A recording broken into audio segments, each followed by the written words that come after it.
Episode 15 Wayfarers, it's back! Ladies and gentlemen, welcome back to the hottest show on Twitch.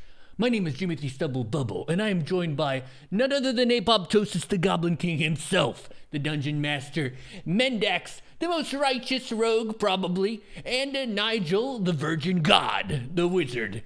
And Call the Kenku, he'll probably show up later. It's awesome to be back.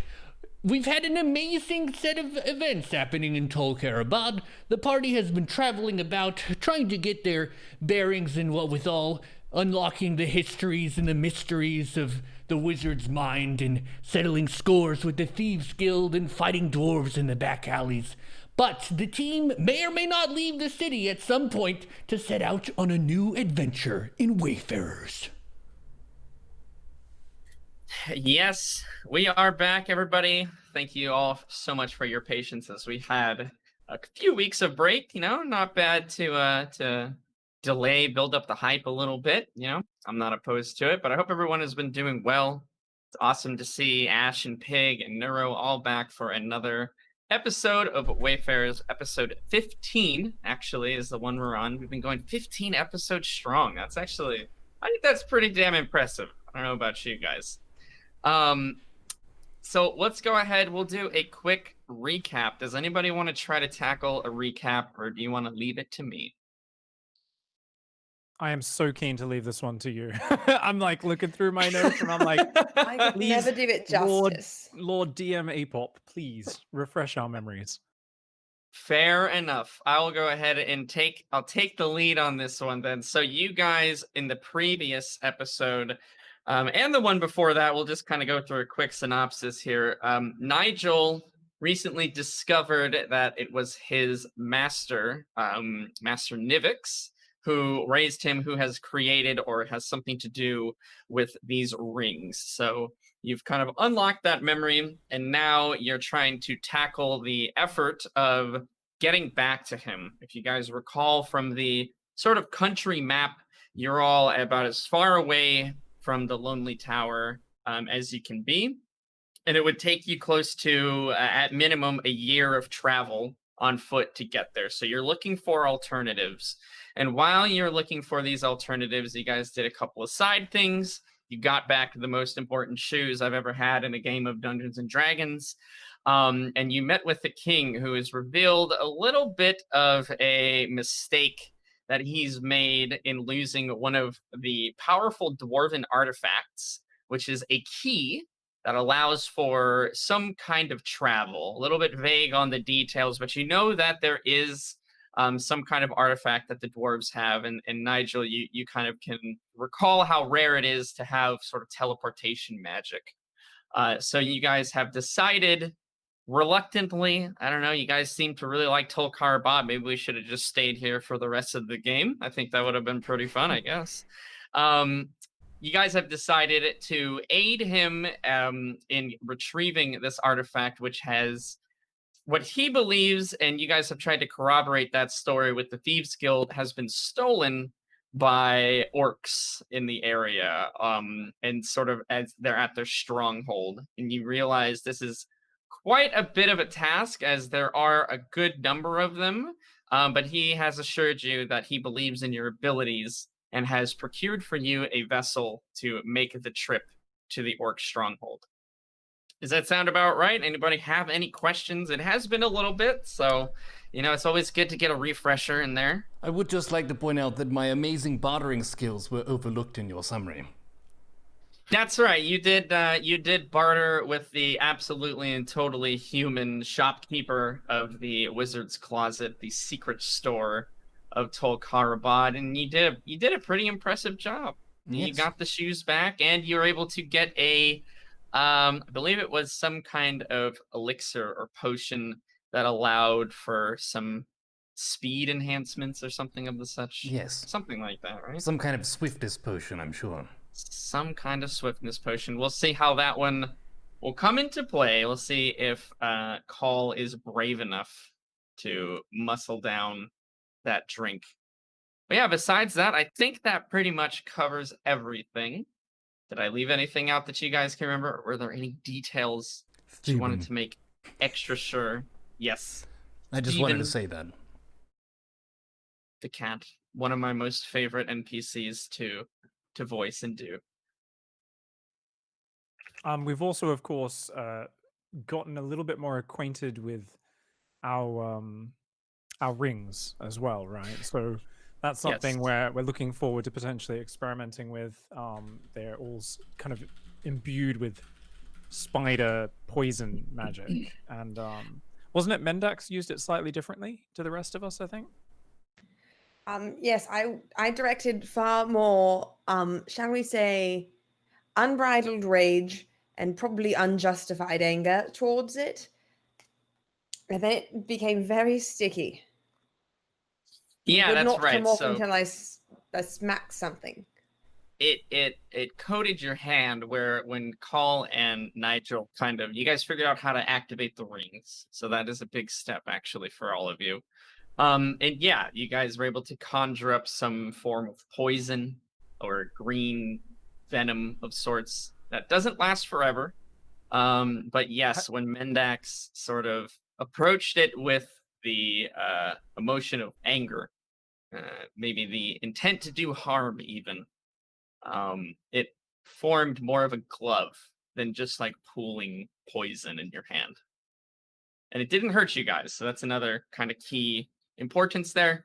And I would say the last thing. Had Oh, we go ahead. figured Yeah. out if we could put it on a blade to use it more effectively? I can't remember if we tested that. You guys haven't tried. You had the single activation, so you learned that it is a once per day sort of thing. So you guys kind of use those charges for the day at the time. You haven't tried yet, but that's I'll say that's a very good idea, Pig. That's a really smart thing to maybe test out there in the future. Otherwise, we just need to get people to shake hands with us as much as possible. Just slap them. I'm going to go around slap them. Get me in a circle of orcs, and I'm just going to get really pissed off and circle slap the shit out of all of them.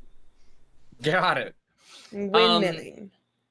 And one of the other things that's kind of been a bit of a that last episode, actually, a lot got done, even though you guys didn't progress into maybe the story. You guys did a lot of good things. You also were able to get Goop. So Goop, the golem, is back, and he's been repaired. He is a lot more responsive, for instance, to Nigel's commands. The simple sort of tests that you put him through, you're able to tell him to go over. He's a lot more emotive. He's a lot more responsive. It seems like there is a bit of intelligence maybe behind his form now. So definitely a bit more that you can do there. So I definitely recommend experiment around, see what the extents of your of his commands and what you can try to do are. I believe he actually had a second record, but we haven't figured out what it does yet, because we've he's done a big heal revival sort of spell, but we're not sure exactly. But we figured out obviously how to activate it now. It's like casting a spell. So I believe Mendax and Carl can also do that as long as they're holding the orb, which I'm normally hanging on to the kind of little black control sphere. Yes, so whoever really has that control orb can issue the commands, essentially, for the golem.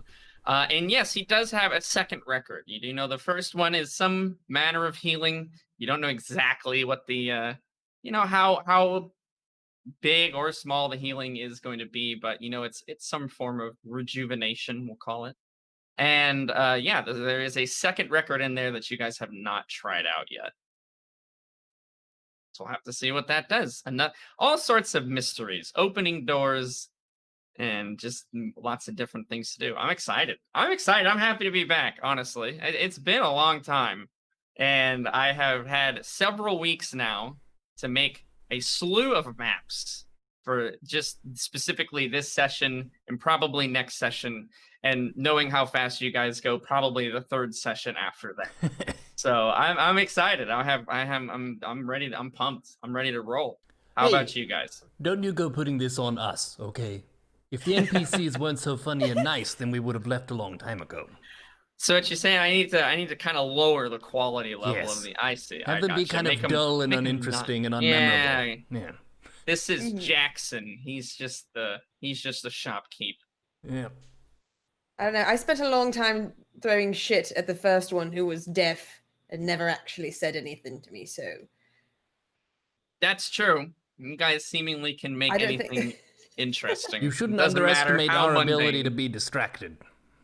I'm learning that with every new session, that our ability to get derailed is just incredible. It's up there with the mightiest of D&D groups. But it's something I love. And I think it's something that breathes a lot of life into your guys' characters and the campaign in general. So happy to go along with it. Happy to flex those improv muscles. Yeah, last session I had planned none of that. None of that was planned in the slightest, but it was a lot of fun. I enjoyed it. Yeah, I mean, I just love looking through my inventory whenever I want to have a little bit of a reminisce, because there is so many random things like hot sauce. Yeah. And there's even the things which I've used up, but I leave them there just at a zero quantity to remember, like hallucinogenic mushroom bag, blue spider mushrooms. The wonderful excursions you guys have had with the random NPCs. Definitely, I don't know if this is a bit of a spoiler or not, but Pig, you're going to want to make sure that you have your spell list prepped, ready to go, that you've picked which ones you want. You definitely get the sense that this might be a combat intensive encounter based on the words of the king, and that you are moving into hostile territory. These guys are not your friends, and you're gonna have to persuade them to give you back said artifact, which I believe he revealed to you was just a plain looking key. I believe that was said previously. It's just a plain looking copper key. So, all right. Shall we pick up then where we left off last time? I think I'm ready to roll. Are you guys good to go? Oh, yes. I'm so ready. Let me get my dice. Dude, I'm not even... I'm actually, you know what? I'm not ready. Where are my dice? Oh, Jesus. The readiest. All right. These will do. Jesus. Perfect. So you guys had a couple of hours between your confirmation with the Thieves Guild. If you recall, you went to speak with the Thieves Guild that Mendax has a contact with since she won the tournament. And you guys were able to confirm more or less. I mean, you're not 100% certain, but you now have a fairly good feeling that there may be some treachery going on. You guys were kind of in disbelief that orcs would be able to break into the town and steal such a mighty artifact. But it sounds like the Thieves Guild is roughly corroborating that story, and that there were a lot of attempted break-ins to the city, if we can call it that. And though they believe that they were able to stop them all. So they're not quite sure if any were able to get in, and if they were, what they took. But you did bribe them as well to get a look into the ledger and confirm, at least on an official capacity, that no one in the Thieves Guild stole that artifact, because as you learned, they keep a log of everything. It's kind of an enchanted ledger, if you will. And between that and the couple of hours that you guys were going to meet Stumpy outside the city, and where he was going to get you a boat, you guys said that you wanted to get snacks. So what specific snacks have we gotten? And how much money did we spend on that food? I have 0 gold, so I only borrow off my friends at this point. And I've just become the pocketbook in more ways than one. I have 1 gold. Mendax is sitting on like 800 something or 600 something, and Nigel has 0, and Call has 1. What have I done? That's given all the money to the rogue. Nigel, what do you... Only 589. I spent 200 on shoes and a potion. That's right. I feel shoes that Nigel sold. I feel a massive case of income inequality. I don't know. I made some error somewhere. You go steal kitty tiaras, and you can have this much money as well. You stole a tiara of a cat? Who would want that? What do we have? Okay, so what snacks? Do you think they have salted and roasted plantain chips? Roasted plantain chips. You know what? We'll leave that one up to the dice. Sounds like a tropical High or low, thing. Mendax? High or low? Well, they trade. They could, it could be imported in. That's true. Are you betting on a high roll or a low roll, Mendax? Which one would you like? We'll see if they have these. I'm going to go. I like my rolls the way I like my roads. I'm gonna go low. All right. Unfortunately, you search around the town for these plantain chips, and you're just not able to find anything that kind of matches that description. It looks like it might be not the right environment for them to thrive in, and their export due to the virus disease was halted. Oh, well. So they're out of them currently, I'm afraid. How about some jerky and nuts then? They Are we certainly good with have jerky and nuts? Jerky and nuts. Maybe some fine oat cakes? Some oat cakes, absolutely. Yep, all of the above.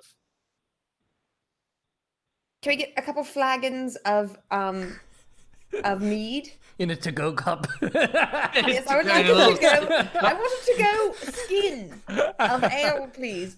I would like at least 2. Absolutely. You can spend some money and purchase a water skin, pour out the disgusting contents, and fill it with some sought-after mead. 100%. Oh, that's true. I already have a water skin.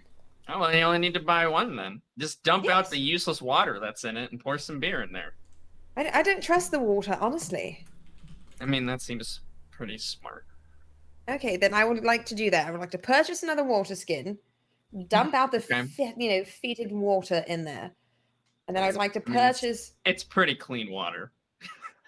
Is it though? Yeah. Yes, but it is. That's okay. Is it though? Yes, it is. Yeah, it is. But that's okay. You can dump it out anyway. Okay, well then I won't dump it out. I'll drink it, but then I'll put. Okay. Hydrating up before you start drinking. That's a smart plan. We'll say all of these expenditures, they cost you about 5 gold to have enough food for you and the gang, and 2 flagons, 2 water skins filled with mead. Any other specific items? Food, preparations. This is your last chance, we'll say, before heading out on a possibly dangerous excursion. So if you've got anything left that you want to do, now is the time to do it. How many things do we have that can actually heal us besides goop? So you have goop, and then however many, I mean, I kind of leave it on the honor system to the inventory tracking and management. I know that Neuro Call should have a couple of potions. I have 1 healing potion. Okay, 1 healing potion there. I don't know if anyone else has any. Healing has not been. I have none. That's why I was asking. Okay. So you got goop. If you get a hole cut in you, I can make it look like there's not a hole in you. It won't make you feel any better, but you'll look better. That's true. You could go to see the doctor that you guys have been, kind of talking with, and see if he has any medicines, salves, healing potions, perchance. He has been tending to Nigel's leg. Idea. Yeah, if you want to, you're more than welcome to go talk with him. Try to filch some potions off of him. Good call. Okay, who's gonna go and talk to the dwarf buddy? I think Mendax is very persuasive. I can kind of come along and just groan a little bit, and my leg, it's hurting me, and maybe get a bit of pity. Sure. Group effort. Yeah, I could go. We do have the master negotiator Carl here as well. That would be me. Yes. Quite skillful in his negotiation powers. Yes. Certainly didn't get taken for a fool at the shop. Not at all. I got a deal and a steal. A deal plus a steal. Yes. You don't get that every day. So all 3 of you gonna go talk to the dwarf, cleric, alchemist, healer. Not quite sure exactly what he is. A little bit of all the above. For sure. I mean, I think so. Okay, so y'all head over there after your shopping trip, picking up various snacks, various and random odds and ends. Even though you're not listening to your better half of your brain, you do take some water as well. It's a very hot lava lake after all, and you could get dehydrated. But you guys head over to your rooms, which are still being stood guard over by the resolute dwarven guard post, kind of the elite, if you remember. And you head over. Nigel, you're familiar with the sort of office, operating room, kind of just area that the doctor, we'll call him, hangs out in. And he is currently in, though it is pretty late at night. As you enter the room, you can see Nigel, Cole Mindex. Oh, bloody hell, what time is it? It's gonna be just after midnight. Well, I should probably be getting some rest then. What can I do you for? Well, we would like to get some amazing potions. We're about to embark on a business trip. Leaving so soon? Well, I guess you guys actually have been here for quite a while. Nigel, your legs looking pretty nice. Did a pretty good job, if I say so myself. Some potions. There are a lot of different... Gratitude. Yeah, you're welcome. It's the least we could do for saving the city. So, these potions. What, can I get any specifics? What, there are a lot of potions, as you know, being a revered alchemist yourself. Well, as you, I'm sure, know, well-rounded warband features a party that works together very well and effectively, and we have many parts of that. We have flame, we have sharp objects. Mendax likes to stab people in the crotch and from behind sometimes. There's a bit of sneak, a bit of fire, but we do lack in the ability to take care of our wounds during combat. And I mean, my leg especially still does twinge a little bit every now and then. And we are actually going on a bit of a top secret mission for some very important people here in this city. Not meant to say any details about it, but basically anything that could allow us to recover from wounds while we're in battle might help us. Oh, you need a few healing potions. Yes, we do. All right. Sure. I'm sure I could conjure up a few for you. Yeah, he likes you guys, and again, he's pretty indebted to you. Again, for essentially saving his entire population and city. And he'll kind of scrounge around in a box behind the counter. A few boxes he's kind of poking through, murmuring to himself as he goes along. And he pulls out sort of like a leather case, almost like a binder. And he dusts it off. And he opens it up and kind of holds it up to the light. He's taking a look and seeing if there were any leaks or if it still looks good, if it's dried up.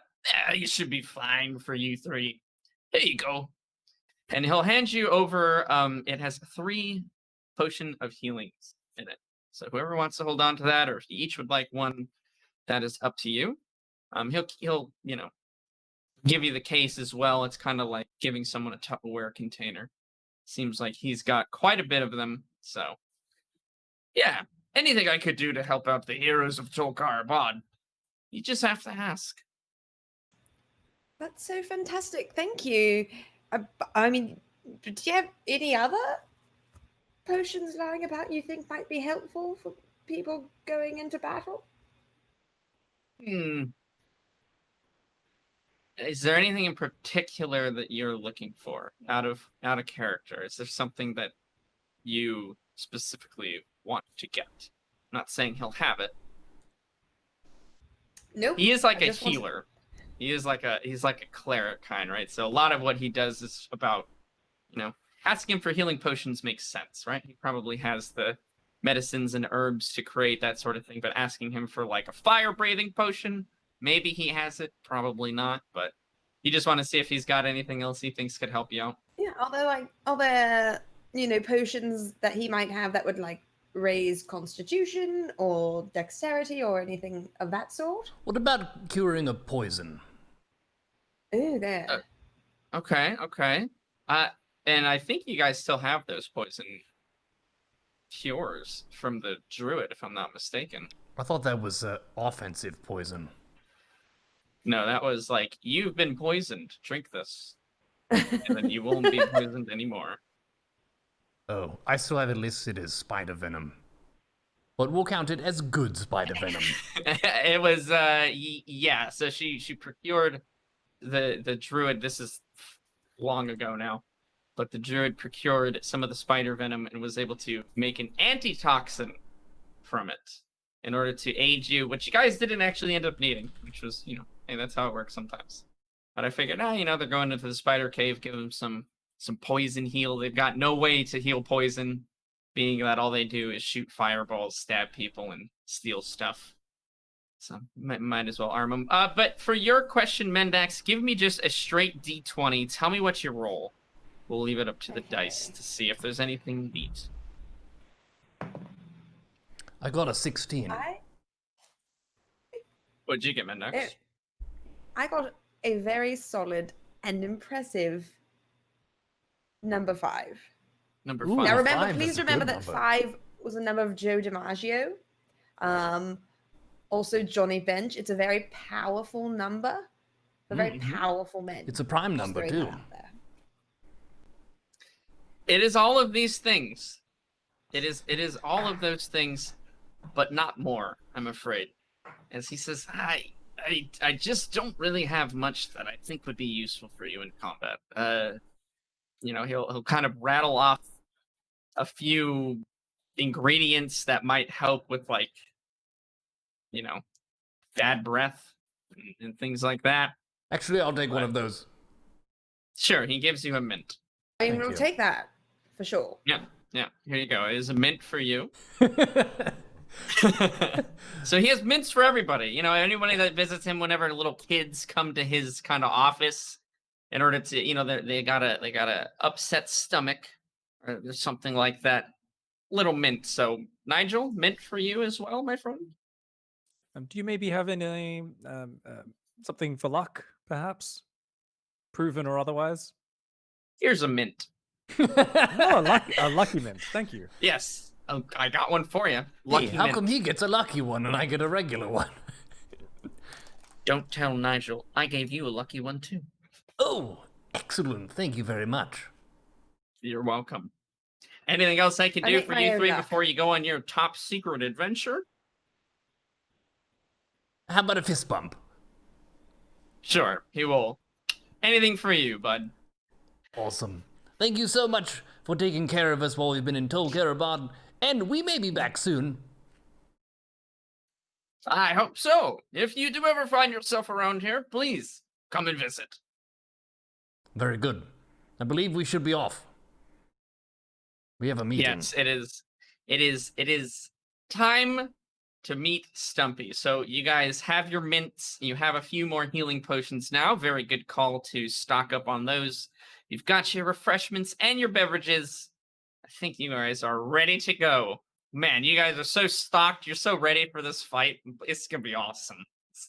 You're going to throw beef jerky and mints at them. Perfect. Yes. No, we're not. I'm going to eat the beef jerky, and I'm pretty sure they already ate their mints. Nigel looked like he ate one. No one's taking my mint. Okay. That's fair. You guys will say, if you are truly ready to go, you head out of the city. It is dark outside, very dark. It's about midnight, right? That's when King Stumpy said he was going to meet you around the side of the kingdom, around one of the walls. So it's very dark outside, but it's also like, it's kind of strange, right? Because the floor is very bright but the sky is very dark. So it's got this weird, almost stadium effect going on. If you've ever been to like a live show or a sports event where it's pitch black outside, but there's a ton of light everywhere. So it's kind of messing with your head a little bit, but it's casting some very cool shadows, and it's kind of the orange warm glow of the outside. It's cooled down significantly, but it's almost like a comfortable heat, where you're refreshed from the midnight air, but still kept warm from the lava that's down below. Yeah, you guys head out. There are guards that are standing there. They'll look at you a little strangely, but they recognize who you are, and they figure, yeah, okay, you guys just can go and do whatever. You've essentially given a free pass to pretty much go about the city as you please. And once you're out of eye shot of them, you walk around the side of the wall. And who would be leading the sort of single file? It's not a wide area that you guys can walk around, so you kind of have to go one at a time. I would be in the front because I have the enthusiasm and the flow. I'm just getting in the rhythm. All right, fair enough. Call leading the charge. You walk for probably about 5 to 10 minutes or so until you come to it's kind of a wide area where the ground is. It's almost like a platform, if you will. Maybe one of the secret side entrances. You look around, you don't see any obvious doorways, but sitting there in his kind of custom-made wheelchair is King Stumpy, and he's got kind of like a cloak on. He's trying to not look so obvious, even though he's probably the only dwarf in the city that uses a wheelchair. And he kind of he doesn't quite know who it is at first, and he'll put on a bit of a voice. Oh, who is that over there? Who are you three? I'm Stompy too. Oh, good. You made it. You decided to help me out. Aye. Thanks, guys. I appreciate it. Come, quick. We don't have much time before they'll realize I'm gone. We gotta get you guys to the boat. I'll give you the directions, and then you'll be off. Top secret mission. Any questions before you go? Are there any types of magics or things we could look out for? Do you know anything about the orcs? Are they allergic to anything? No, they're not allergic to anything. Wow. He'll say they're known for being fierce, ruthless combatants, interested in putting as much pain as possible into their enemies before they die. Any magic they have is of the most foul and devious types. I wish you the best of luck. Well, it's a good thing we got beef jerky then. Oh, that'll come in handy. It will. Thank you, Stumpy, for arranging our transport. We No can problem. get home covertly and then have a good night's rest while we are hard at work. Yeah, he will kind of wheel himself over to the side where there is a rope hanging down off of the side of the cliff, heading down to the lava lake, if you will. And you can see down there that there is a small vessel. It looks fairly similar to the one that you guys used previously with Stumpy to find the Magmalisk. But this one has several sets of oars in it. There are specifically 3 sets. And he'll say, Whenever you're ready to go, just head down there. I've put in a couple of extra oars for you so you can all paddle. and he'll give you directions. He'll say, Head east. Take the main lava ways. You're sure to run into it. Very good. Thank you, Stumpy. Fist bump. and he will fist bump you as well. Awesome. Let's go, guys. Come on. One last question. Is it on a hilltop? No. It's in the middle of the lava. It's in the middle of the lava. Okay. No way to miss it then. Thank you, No, Stumpy. you'll know it. Trust me. We'll keep a Let's close do watch. this. Let's go. Okay, so we take the rope down into the boat. Huzzah! Yes. So you guys can take your time. So no need to roll or anything like that. I'm not gonna have you fall off into the lava and die here. And yeah, you all descend down to the boats one at a time. Call, assuming you're carrying Goop or kind of strapped to your back on the way down. And as soon as Stumpy sees you guys enter the boat, you see his figure kind of come back over the side of the cliff, assuming probably that he's left. So you guys are on your own. You can head east, and he said to stick to the main lava ways, and you're sure to run into it. If you guys are good and ready with those directions, we can kind of do it similarly to when you guys were on the boat back in Lakewood. Since all three of you presumably will be paddling the boat, it should be fairly easy for you all. You can see that the oars are, again, that heavy stone, not quite as heavy as the ones that Nigel was using that first time, but they are still pretty taxing. So if you guys are going to row, I will get athletics checks from each of you. We'll see how quickly you're able to make progress, as lava is a bit more difficult to go through than water. 13. Okay. 5. And +0. Okay. 6 for me, actually. Okay. 6, 13, and I've got a 1. all right. It's pretty slow going from the start here.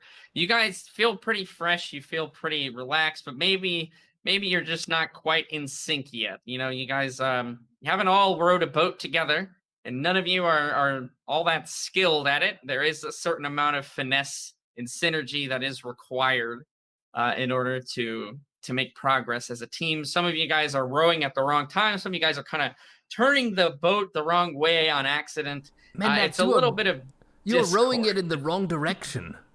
Like this. Spendax is rolling backwards. She's reverse rowing us. Nobody told me how to do this. Do you want my help or not?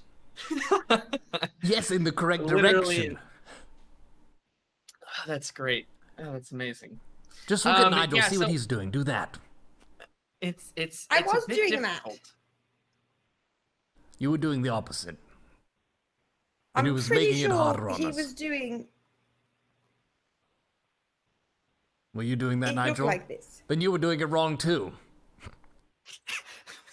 Okay. Call being the only one to properly row the boat, as the other two are keeping. And you pull it toward you at the low part. You pull it toward you at the low part. This is so hard. The last time we were in a boat, I did not row. I simply sang the shanty. Well, then you are developing real-world skills right now. All right. After the stern talking to from Call the Boatmaster, give me another athletics check, you guys. You make almost no progress to start off with, and it's been about an hour. 21. All right. 20.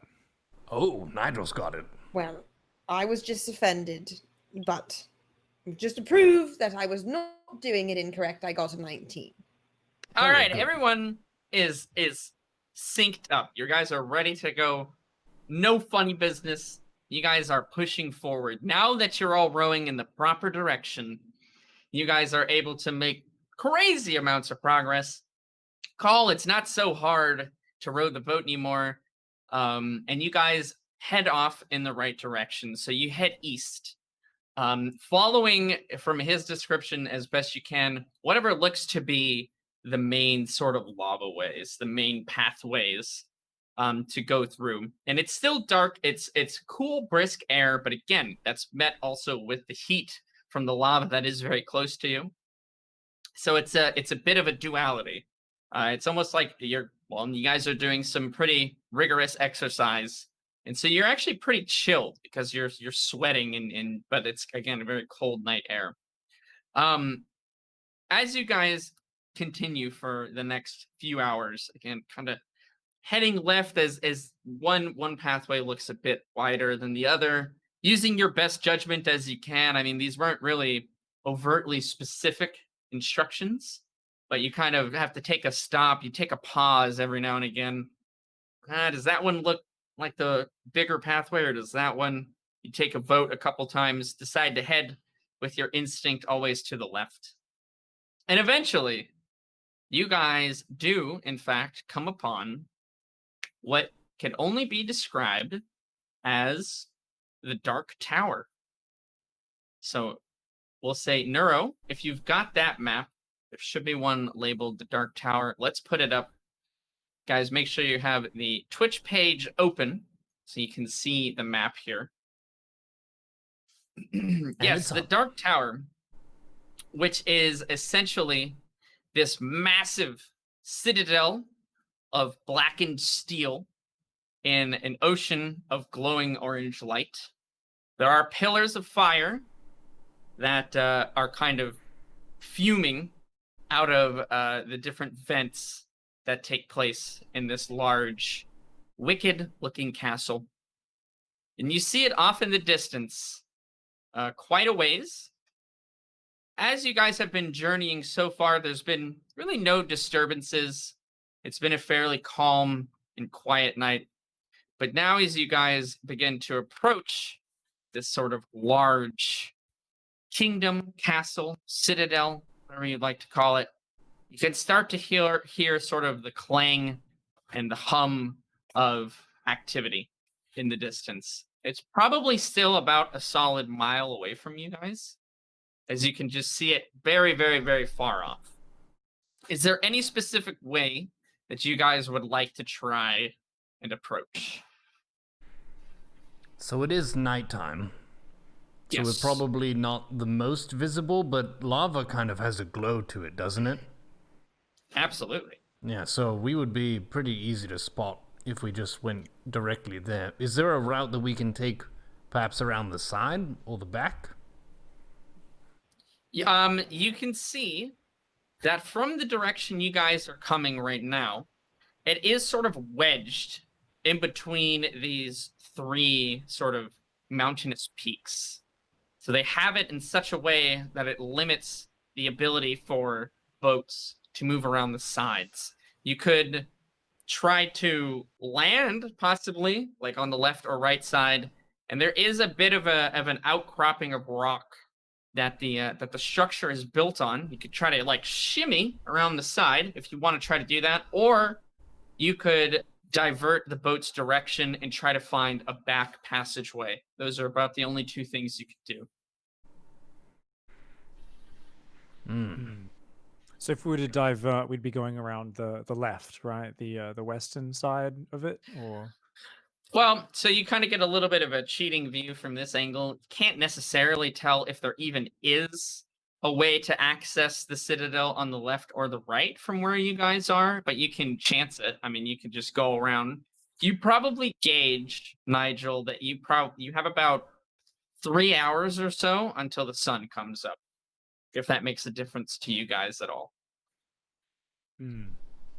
I think we definitely want to try and find somewhere we can put in the boat where it's going to be out of sight, because I think by the time we're out, we don't want them to have found our boat and to have a party waiting for us when we really want to just be getting out, because I think there's going to be far too many orcs in this place for us to fight all of them. We want to be a mixture of stealth. We really don't want the full alarm to get sounded while we're here. I agree. We should find some kind of hidden cove and set the boat there. I am also in agreement with the idea of not being seen. Good. Then it's a secret mission. I propose we go around, look for a back entrance, and spot out any ideal coves along the way. We can always backtrack to one of the better ones, somewhere where we can try to hopefully get the boat out of vision of any of the watchtowers or the battlements. Yeah. Absolutely. Okay. Row quite fast, though. Left or right? Don't we always keep to the left? Listen, I'm just giving you guys the option. I have to ask. Okay, you guys decide. You guys decide that your best shot at getting into the citadel undetected is to go to the left. Maybe try to look for a side entrance, a cove, somewhere you can stash the boat. Very smart. You guys row around, so you're essentially, if you think of it almost like a lane, and there's two sort of mountainous peaks on either side of you. You're going to have to row around essentially the mountain to your left. Does that sound about right? And then try to double back around and come back on the citadel. Okay, sounds good. It takes you a decent amount of time. As the mountain is, well, it's fairly large. Give me an athletics checks. Let's see exactly how long it will take you guys at this point. 14. I got another 19 because I'm still being pettily aggressive with this ore. Absolutely. Nigel, what did we get? So we got 14 and 19. Looking good there, Mendax. 14. Thanks, Carl. Okay, 14, a 19, and a 14. You guys are not as crisp necessarily, but still making very good progress. It takes you probably about 40 minutes total to make your way around the side of the mountain here. But something causes you to slow. As you begin to round the side where you believe you're going to be soon in view of the citadel, you begin to hear drums. And a lot of drums, actually. You sort of begin to enter into one of the valleys, and there is a lot of drums, there's a lot of shouting, and there's a lot of kind of just clamor. The clang of steel almost sounds like a battle, but you can't be too sure. You guys want to go and get a closer look? From where you are now, you are not able to see anything, but you're certainly able to hear it. Is this a decent spot to park the boat, do you think? You're not really, no. You're in the middle of like the ocean. Oh. So no, you could possibly come up to the mountain and try to look for a spot to park the boat, but you're still a good ways off from the citadel itself. You're quite a distance away. You're maybe, we'll say, just for ease, you're about 3/4 away, or 3/4 from around the mountain. In the next 1/4, you'd become in view of the citadel. But you start to hear all these noises, kind of all of a sudden, even. I think as we round this corner, we should be prepared to turn back and look for another option. If we do turn around and there are 2,000 orcs staring at us in the face, that would probably be dumb to proceed. Yes, I concur. Hopefully, though, from the sounds of it, they're either having a battle or some sort of gigantic party. So either way, hopefully they're distracted and don't notice us right away. Okay, so the plan currently, just so that I understand, is to continue going, but do so carefully and be ready to turn around if needed and dart in the other direction. Okay, you guys continue rowing forward towards the noise, which is getting considerably louder and louder as the moments move on. After probably about 10 minutes of rowing and continuing forward, you still haven't seen anything, but you haven't quite made the full bank, the full turn into that like lane, we'll say the lava way, right? The sound is getting deafening. You can't tell if it's a trick from the environment around you, if it's echoing off of all the mountains possibly. It sounds so loud. And suddenly, as you begin to turn and you begin to kind of crest the vision, and now you're looking, you can start to see the beginnings of the citadel. So you were correct. This pathway does lead around, and there is another kind of entrance, or at least another access point. Who knows if there's an entrance over there? But you see what's been causing all of this noise. About, it's a great distance. We'll just put it that way. Probably so great that you haven't been spotted. There is a legion of black warships with these sort of massive leather flags that are emblazoned with these different red symbols, all coming in your direction. They're sort of moving out from the citadel. And what you can only gather would be a raiding party or some sort of war party that the orcs have put together that the king kind of told you about before. He said these orcs, they do go out and they do kind of pillage different areas. And they're all slowly but surely making their way down as the sounds of the drums, which you can now kind of see, these massive drums that several orcs are beating on in order to get everybody to move in unison. As what you gather is at least 30 to 40 of these massive ships are making their way down this passageway. Directly toward us. Oh yeah, you guys are, they're not like, there they are, go get them, but they're you know, they're heading your direction. Yes, absolutely. My avian instincts are telling me that we should probably turn the fuck around. What do you think I'm doing? I'm already trying to turn the boat with my oar frantically. Good call, Nigel. A Should solid we make option. Drum noises? What? The drum noises seem to really be working for them. Yeah, it's very nice drumming. Carl, can you drop a sick beat? And then maybe we'll row faster.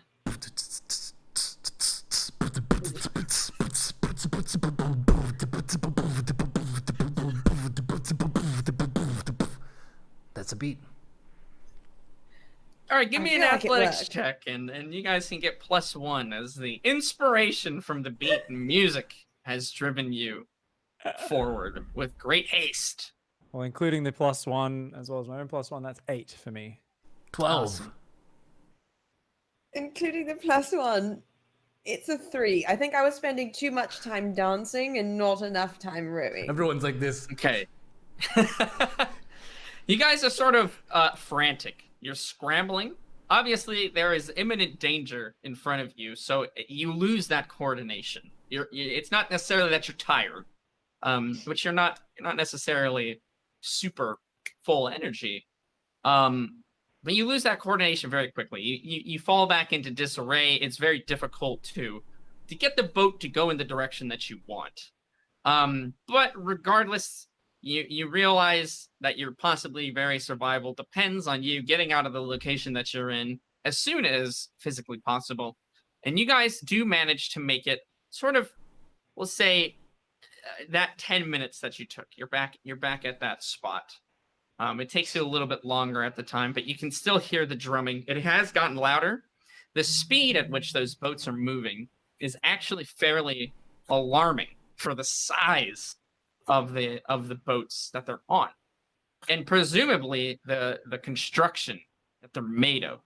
I mean, again, these are these kind of massive black steel, very similar looking to the construction of the citadel itself, which can't be light.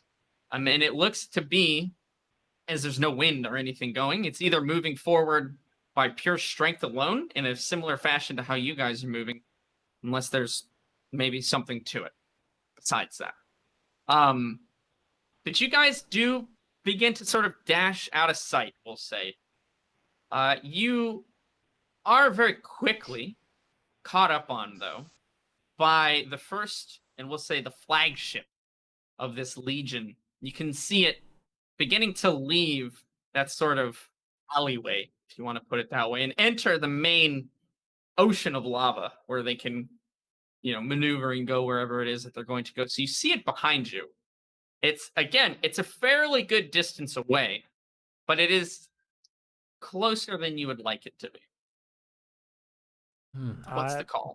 Do we see any? Well, I'm looking for anywhere we can pull in and just kind of get off the lava, where we're going to be much less visible once we're off the glowing background, because it is still dark. So essentially, anywhere we can get the boat off the lava, even if it's just on a little bit of rock or anything like that.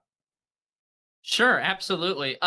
You are able. Let's. You know what? Give me a perception check. You do a very quick scan of the mountain that is, fairly close to you, and you try to see if there's anywhere close that might look like a good spot to bank the boat and get 20. Off of the lava. 20. All right, absolutely. Let's see here. Okay. You see, it's not an ideal landing spot. It's not like, oh, perfect. Yeah, that you can just bank the boat right there. It looks like it's a little, it's a bit more rocky than you would like it to be, a bit dangerous. You don't know if it would damage the boat to try to pull it that close, but you're not 100% certain that the boat wouldn't, would be fine. It's not like a nice shore for you to pull up to. It's sort of a very jagged, rocky area of the mountain. It's not a very nice spot for you to pull over, but if you're very desperate and you feel that that's the only way, you feel that you might be able to take a chance to do so. Could we see like other possible areas? Like, are they like maybe 500 meters or yards away, or where? Or we're really not sure. At that distance, it's a little too far away to make out the minute details because these aren't like gigantic rocks that are coming out of the mountain, right? It's kind of more like a shore of collected rocks that just aren't very, very good to try to dock the boat at. You might be able to find something a little further down if you want to, row for a bit longer and see if there's anything a bit more appealing farther away from the legion of warboats. Up to you guys. What do we think, crew? I think we should take the opportunity. We don't know what's around. Shoot, I feel like even an imperfect solution now is better than potentially no solution. We're gonna have to make a lot of on-the-spot quick calls in this mission. If worst comes to worst, we can always just hold it up against the lava. And even if we can't get it up on the rocks, as long as it's up against the land, hopefully it's not as visible to the naked eye. Absolutely. So you guys want to try to pull off and get to the shore, we'll call it, right? You guys want to kind of careen over. Okay. Give me, let's see here, what would be the most appropriate? This is more of a stealth. It's stealth, but it's more maneuvering. You're trying to finesse the boat. I would love for it to be stealth. Let's see here. Acrobatics. I'm just naming things I have large bones. Sleight of hand. Sleight of hand. I do need sleight of hand, stealth, and I'm going to be doing flips while moving the boat. So acrobatics, I feel, is the most apt. Okay. Because the boat is going to flip over. We'll just continue to go with an athletics at this point for the sake of, I think it's probably the most appropriate since it is a physical feat to try to move the boat into place. So if you could each give me an athletics, unless one of you is not, again, this favors more finesse. So what I'm actually really looking for is how paired up you guys are. So the more of you that participate, the faster it will go, but possibly the more difficult it will be to get the boat into the position you want it to be. Oh. Well, who has the highest athletics bonus? I have +3.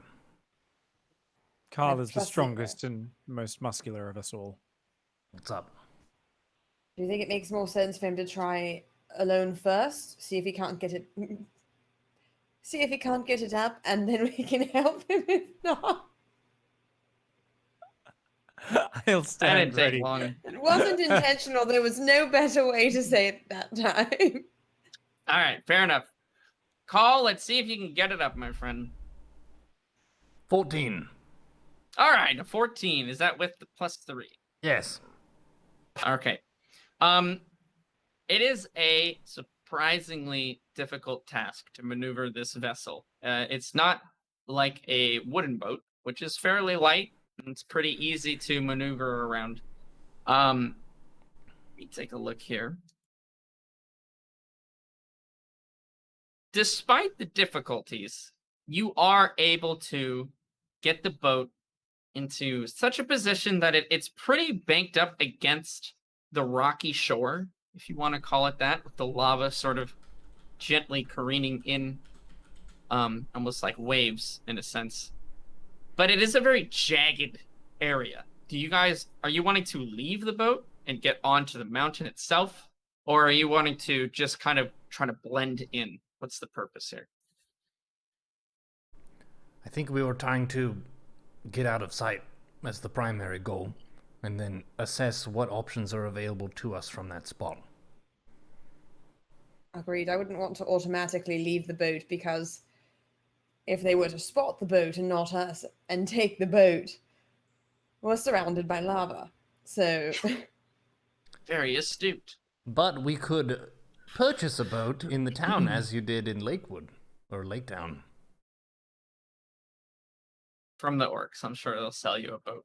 Well, I am the master negotiator. Just put me on their boat. I'll sink all of, allegedly sink all of them. Perfection. Okay, so we're gonna stay in the boat. Is there any other things that you guys want to try to do to stay out of sight, kind of camouflage yourselves? The thundering of the war drums kind of has continued. And just to give you an update while you're pulling this maneuver, the first of we'll call it the flagship boat, which is painted on the side. Do any of you guys speak Orcish? Let me check. I'm looking at it. Nope, none of you speak Orcish. I so speak it's Infernal. Just kind of... No, it's not written in Infernal, unfortunately. Such a useful language to have. How come it's not Infernal? What the hell? Why don't these orcs speak demon? Yes. That's what I always say. Maybe I can commune with the lava. Yeah, there you go. It's just kind of scrawled with this sort of slapdash painting. You can recognize that it's Orcish, but you kind of have no idea what it says.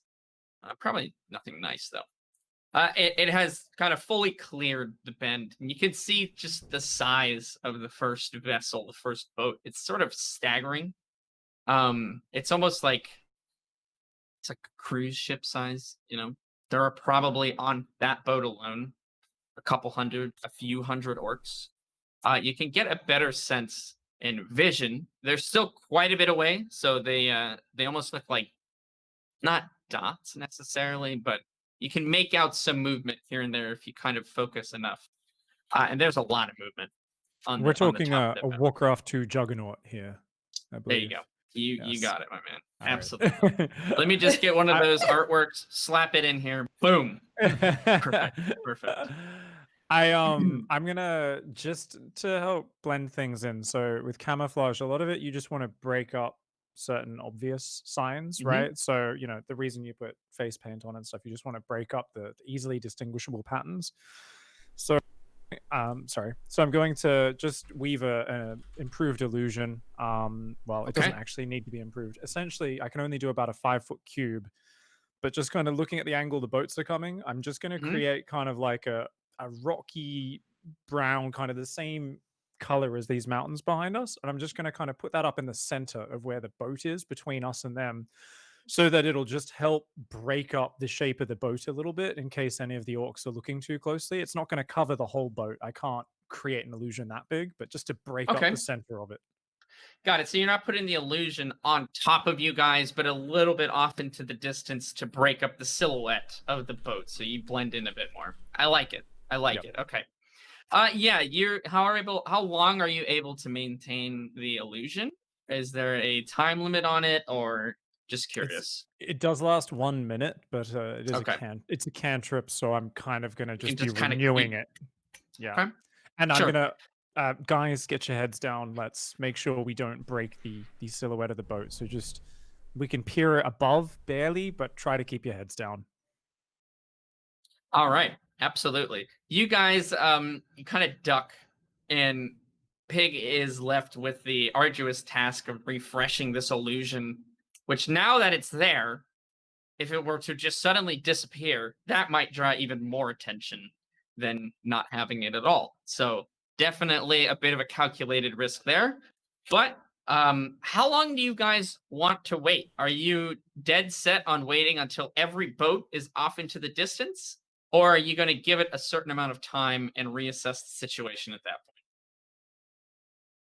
point? I think once they're past us, we might want to get moving, because we have about just under 2 hours till daylight right now. And I think they can all get past us in probably an hour or so, but they won't necessarily be gone. So I think we'll reassess once the last boat gets past us. And if it's almost daylight, we might make a break for it and just hope that they're not looking backwards.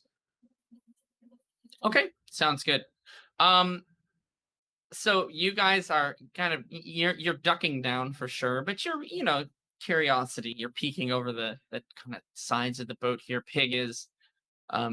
It's a very simple illusion to create. It's nothing difficult. So we'll just say you're able to maintain that using very, very small amounts of energy.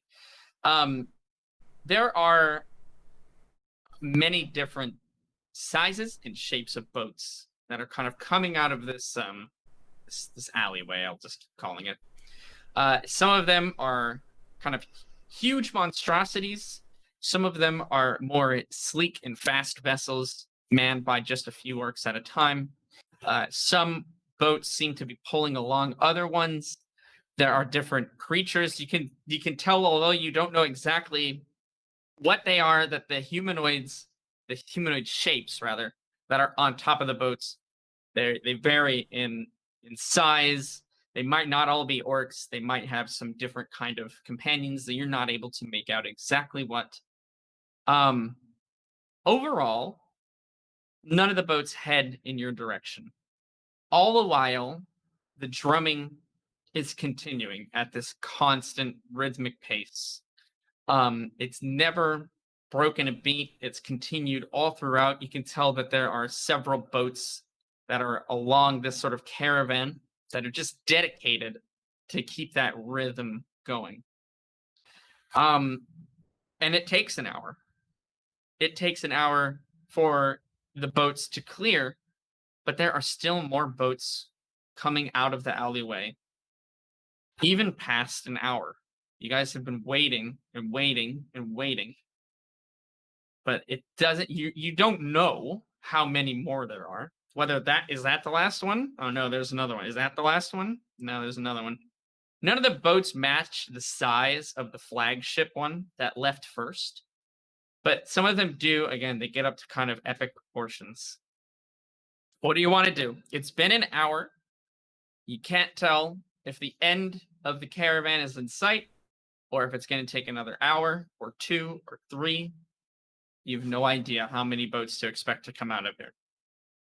What's the distance between the passing boats and us? Is it about 100 meters, 200 meters? We'll say you guys set up about 250 meters away. You wanted to be pretty safe. And you had enough time to really, really go a far distance. You guys have drifted some, and in the meantime, during the hour, I mean, the sea of lava, right? It's not like waves. There's not like waves crashing around, but that much movement that close does disturb, sort of the flow of the lava that's near you. So there are not so much waves as much as like ripples that come through, and they do move the boat backwards some. You can hear a bit of scraping on the sides of the rocks. You check, you look over, you make sure that no permanent damage is done. It looks safe. You guys aren't like getting, shoved back very far, but enough. It looks like cosmetic damage only at this point. Do you think there's enough room in between these boats where, Nigel, if you cast that same illusion behind us, so the next boat coming towards us couldn't pick up our image quite as well, that there might be a chance for us to row around even further? I mean, visibility still isn't that high, and I can maintain the illusion. If we orient ourselves directly away from them, we narrow our profile. It makes it easier for me to cover a larger portion of the boat. You two will need to do the rowing, though. Yeah, you could just cover the butt as we make our way. Easy. I'll have to swap my illusion as we move out, though, into lava, of course, rather than a rocky background, but that's easy enough. All right. So the plan, just so that I understand, is you're going to head back around the mountain, back to the front of the citadel, or at least in that direction, so that you can further yourselves from the boat. So you're not trying to like sneak in past them, right? That's not what you're trying to do. You're trying to go the opposite direction. Unless, do we think there's room to sneak in past them? There's a lot of boats coming out of the alleyway. I'm just gonna say that. Yeah, it's a very high traffic area. I can't create an illusion on both sides of the boat at the same time, so it would be nearly impossible I would basically actually probably give our position away more by trying to do an illusion if I've got boats on both sides. We should probably row the fuck away. Okay. It is decided. So Paul and Mendax, you guys are going to be rowing, and Nigel is going to be kind of constantly trying to calculate and recast this illusion as necessary to cover your tracks as best as possible. Does that sound right? Yeah, so are we heading just to the front kind of gate now? Because obviously to get away from these boats, we're kind of going back towards the front of the fortress where we initially came. So do you guys want to go up to kind of the front gate or just anywhere we can pull up against the side rocks and then creep along the wall? Yeah, I think that might be the better option. If we're looking at the map, on the top side, the left side that we went around, there is a bit of an angle that goes in on the left side, right behind that the second fiery tower, if we're counting the center one as the first, the left fiery tower. If we put the boat in there, I believe the mountain of rock should give us at least some cover from the boats moving out, and we could try to sidle around the side over to the front, or I don't know, rappel over the side, something to that nature. But I think that might be better than going directly up to the front. That sounds good. I'm down with that. Alrighty. Nigel, let me get from you and see what would be the best for this. You guys do so many odd situations that aren't just covered by these skills immediately. How surprising. Give me... How does your illusion work? Because there's... Now that you're going to be constantly moving it slightly, I mean, you're not going to be, like, wildly throwing it around. Also, what's the range? So the range is 30 feet, and it's a 5 foot kind of radius of the actual object, or 5 foot cube, I should say. Yeah, essentially, I believe I can move it. With any sort of illusion, it can kind of move around. So, in the past, I've been able to create little firework effects or a moving person or anything like that. It's just physical interaction will reveal it to be an illusion because things can pass through it. Yeah. I can't create well, I could actually, I guess, do sound, light, sensory effects. Not smell, but I can do a sound and the thing, but there's no sound here. Right. Doing, so, yeah. Okay. What is the save DC that they have to hit in order to determine that what they're looking at isn't real? Check against your spell save DC. A successful intelligence investigation check against your spell. Okay, and what number is that? Usually it's at the top of your spells list, I think. There should be a number that says save DC. 13. 13. Okay, got it. All right. Go ahead, Call and Mendax. Give me athletics to move the boat. And Nigel, there's no roll you need to do, but may luck be in your favor. 5. I got a 15. Okay, 5 and a 15. You guys are trying to unbank the boat from the side of the mountain here. It's proving to be a bit more challenging. The lava, the water, right, whatever, is not as still as before. Again, with so much movement from all these gigantic vessels in the distance, it's proving a bit more challenging to get the boat to go exactly the direction you want. As a result, Nigel, it's actually kind of difficult to gauge how you're supposed to craft this illusion to make it feel as natural as possible. The boat, the tail of it is kind of going in these different directions. It's not just a straight shot like you were hoping for it. You're kind of banking left and right every now and again. It's not that easy. So let's take a look and see if you guys get spotted. And I am just trying to maintain it in a middle area. I'm not trying to blot everything out. Just trying to break up the silhouette. You better do this right, Nigel. I swear to God. Investigation is an intelligence roll. Okay. They will take your spoon.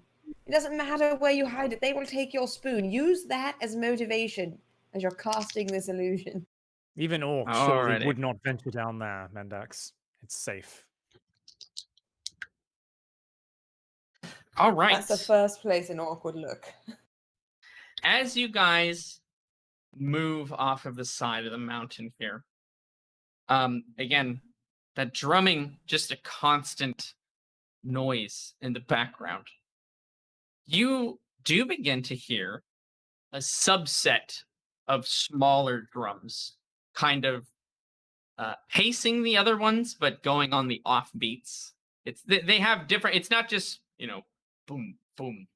There's kind of a bit of a beat and a rhythm to it, and you can hear a smaller set of drums filling the silence in between, kind of in tune with the first one, but definitely a unique set, a unique beat.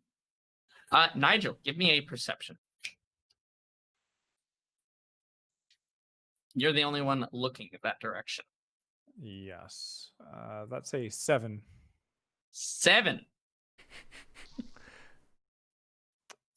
I guess my vision is also a little obstructed by the illusion, but it is. You are concentrating specifically on just trying to. You're almost doing like math, right? As you're trying to okay, if this is the angle that the boats are moving to, and this is our trajectory, and this is what we're trying to get done, and you cast this illusion, and you're trying to move it as best you can.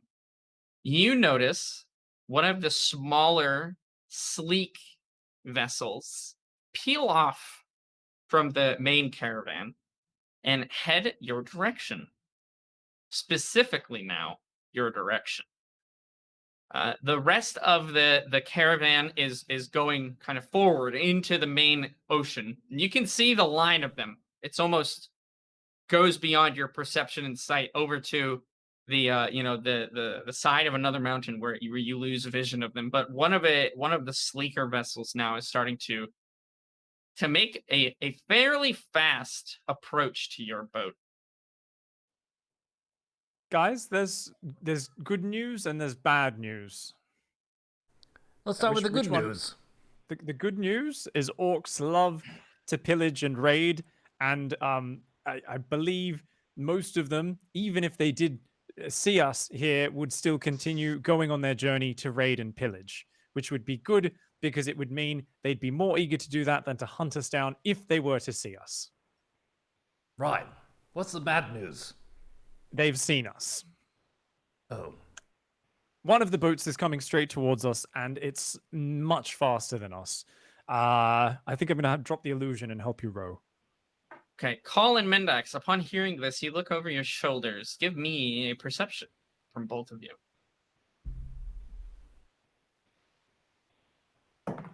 11. Okay. I got a solid 6. Man, you guys have focused What? all of your energy on just rowing, I guess. Call, you look over, and Nigel said that they've seen you, and you confirm that. Mendax, you see this as well. You do see a boat. Call, you actually see that there's more than one boat heading your direction. It's 2, from what you can see, kind of in line with each other. But you can see they kind of desync every now and again, and there is a second boat following the first one. And he is correct. They are moving on your position very quickly. Actually, it looks like it's 2 boats. But there are 3 of us, which is good news. Yeah, good job. How is that good news? We're the Wayfarers. We fuck shit up. Yeah. Absolutely. I'm gonna put my wand back in my robe and very quickly pick up the oar. Straight to land. They've spotted us. The boat's gone. Let's get the hell out of here. Okay, what's the plan? Where are you guys trying to head to? Are you ditching the boat and jumping on the side of the mountain and trying to make your escape that way? Are you going to try to outrun them? What do you want to try to do? Does the side of the mountain at any point connect? Because I can't see because of the tower on the map. Does the side of that mountainous rock connect with the rock on the outside of the thing? I'm guessing it does because we had to row around it so that if we jump onto the rock, we can try to make it by foot at least onto the rock surrounding the Dark Tower. So from where you guys were, and which was again to remind you about a mile out, it looked like, yeah, looks like it connected, but even like at a mile out, like a 50-foot gap would probably still look like it connected at that point, because you're just seeing the overall shapes, the large rocks that look like maybe there's a gap there. There could be, a 15-20 foot gap in between the rocks and the tower, or it could connect all the way. At that point, you're not 100% sure. You would have to chance it. You didn't get close enough really to confirm, oh yeah, this connects to the mountain here. It does go fully up to it. You're not sure. And what's the distance to the actual fortress itself? You guys are about, as you've been rowing and sort of again moving back, let's say that you are halfway from, let's say you're like a half circle of the mountain to go, which will probably take you at least another 20 minutes if you go at the same speed that you did before. I get the feeling I don't think we're going to make it to the fortress. I think we kind of have to get off in the mountain. I agree. Okay. So we can dock the boat, maybe make sure it's not gonna go away, if it's even worth it. I think the boat's gone. I think our best bet is to evade capture, sneak our way in, and take one of their boats. All right. That's a quick call. I like it. I think, or we might even have to walk back if we have to through this volcanic wasteland. But right now, our lives are all that matters. I'm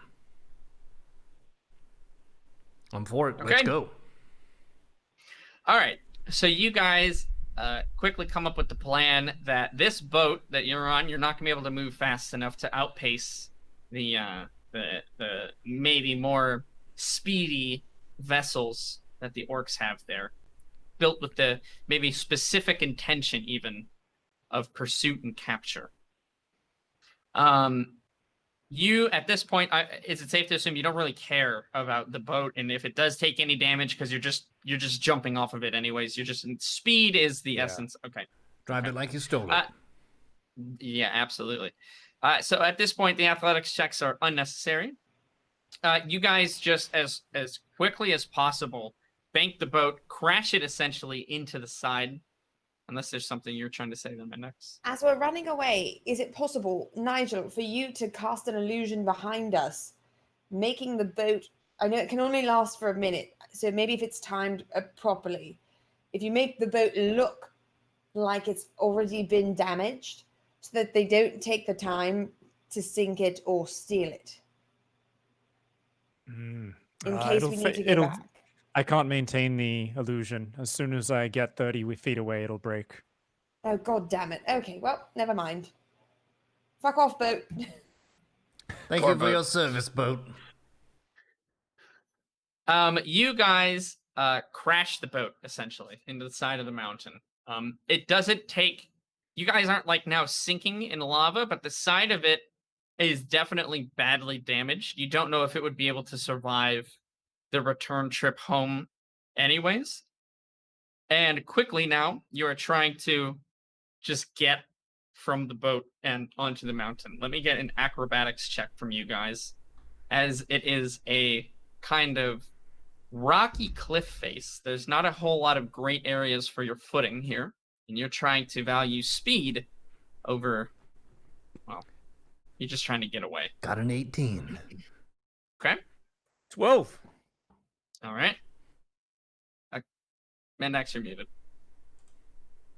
You're muted, Ash. I got a 20, not a nat 20, but with my bonus, I have 20. All right, right on. Yeah, you guys are each able to, for lack of a better word, jump off of the boat and quickly get onto the side of the mountain. Rocks and sort of volcanic debris and ash and sort of black glass, like onyx almost, kind of clatters around as you guys are... You're not on a stable... It's not everything is cemented in place. And so that sort of clatters and breaks up smashing into the side of the boat, kind of small rocks and pebbles, as you guys are frantically trying to scale the side of the mountain here. You can see that the other boat that is still pursuing you is maybe within 100 meters now of your vessel. Let's take one more acrobatics check to see how easily you guys are able to scale the mountain and get yourself out of sight. 17. Okay. 11. 23. Wow. All right. Call, Mendax, you guys are very easily able to find the correct footholds necessary for you to make a decent amount of progress around the side and get yourself out of view from where the boat is. Nigel, you are having a bit more of a difficult time.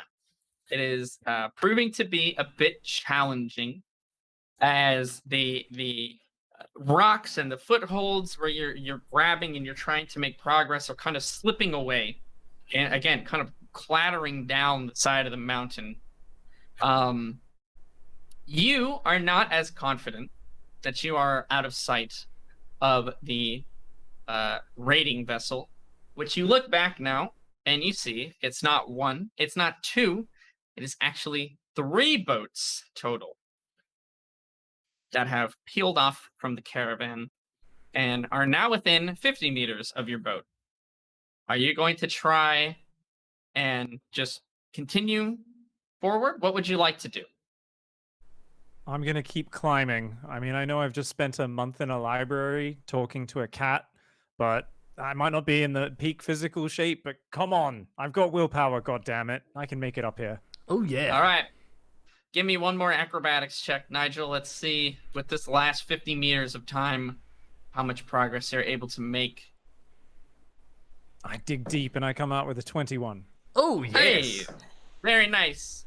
Whether it is the fear of capture, or if you just had the rock climber within you all along, too bad nobody put on those spider gloves, right? Those are a good thing to remember people have sometimes.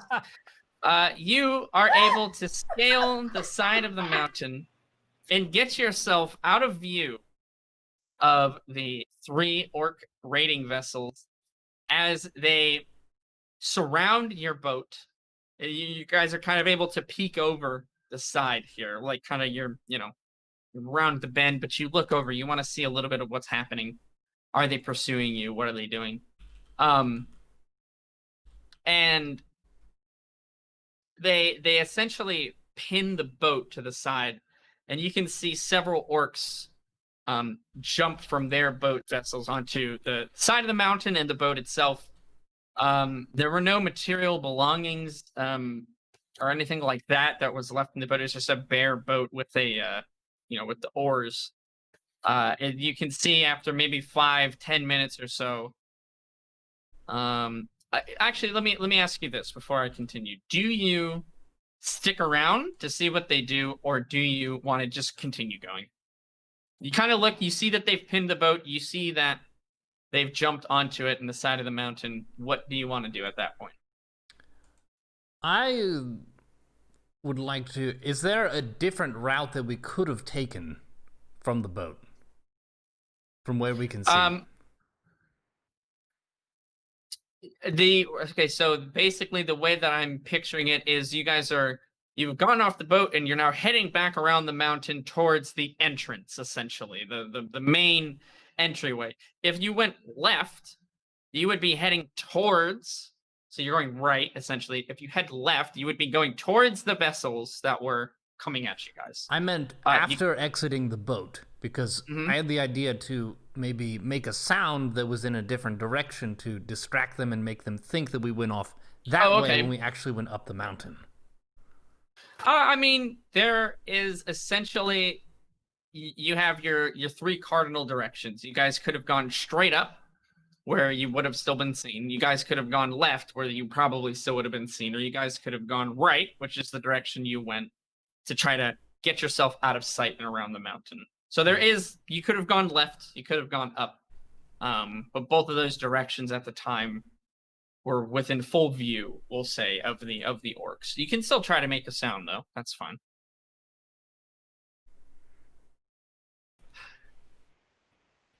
Wait, I can distract the orcs? You can try. Hmm. You can try to do anything. But I will let you But- know again that with your mimicry, there is a chance that they detect that it's fake. Also, I mean, they would have seen us run to the left. They would have seen us run up. So even if we distract them for a bit, they're still going to know that we went to the right. However, as far as I know, they've not seen us yet. And orcs aren't... What's the intelligence like of an orc? I feel like they're fairly stupid. But that could That's just a be my personal stereotype. bias. Yeah, that's a stereotype. Orcs are actually great conversationalists. Yeah. I think we should probably Okay. just book it then. Again, I will reassess my personal biases. I'm just saying, perhaps if we don't try to distract them, it could be possible they might assume, because we were not rowing very fast, that the boat just crashed up there on its own and not come looking for us. And we fell in the lava and instantly died. Could be. Personally, I'm all for simply running in the opposite direction of danger right now and putting as much distance between me and these orcs as possible. I'm kind of leaning towards that. Okay, we book it then. Okay. All right, so you guys see the orcs jump off. Essentially, the choice I'm looking for, and it sounds like I've got it, but I want to make sure, is you can stay and see what they do, or you can just, fuck it, we're going to get out of here. Yeah, we don't give a shit about the boat. We're gonna book Yeah. it. Okay, booking it is. You guys see them jump out, and you go, fuck this, I'm leaving. And you continue heading around the side of the mountain here. What is the speed at which you guys are trying to... Are you like, our life is in imminent danger, I am literally sprinting on the side of this mountain to try to get away? Are you taking your time? What's the speed of which we want to go here? I would think the balance between stealth and speed. Where we're trying to go as Agreed. fast as we can without, like, clamoring and throwing rocks all about. Okay. So you're trying to not twist an ankle, like a trot. It's like a bit of a scrambling trot. So in easy to simple, understandable terms for D&D, you do not want to take disadvantage on your roll in order to get away faster. No. You want to just have a regular... Okay, just checking. Hey, I'm just laying all the options before you. Appreciate that. Want to see if any of you guys want to fall in the lava today. Guess not. Okay. Go ahead and let's take another acrobatics check here as you guys make your way over the side, or not over the side, but continuing on the pathway back to the beginning of the citadel. A 7. A 7. 18. Okay. 18. 25. A +7 acrobatics really helps out. Yeah, Okay, Mendax, we're trying to be stealthy. Stop doing backflips while we're running away, please. Yes, so Mendax, you're actually very comfortable in this kind of environment. Though you've not I run around volcanic wastelands. This is very similar to a lot of your antics that you get up to as you're back in the cities, stealing and domestic foraging, things of such. So you're having no problem. You're gliding over the rocks. You're able to continue on this mountain with essentially no issue. Nigel, you've started to kind of figure out the best way. You've put your sort of logical brain at work, and you begin to determine, okay, this is how we need to be able to navigate this area. Call, you are having it's not a difficult time necessarily, but a couple of misplaced kind of hands. You put your foot in the wrong spot. It's more luck than anything else. You can't be sure unless you kind of go for it. Your progress is slowed a bit, and there are rocks kind of falling down the side of the mountain. Sorry about that. You can't always guess No right problem. when you're grabbing for a handhold. It is not always the most certain thing to do. So you've slowed some, Call. You are a good distance behind the group. Are you wanting to speed up and take a disadvantage to your acrobatics, or are you wanting to stay the course? Well, I have a handy dandy Scythe of the Crow, you know. You do. If Absolutely. it came to. Am I that far behind? You are probably about 30 feet behind the group.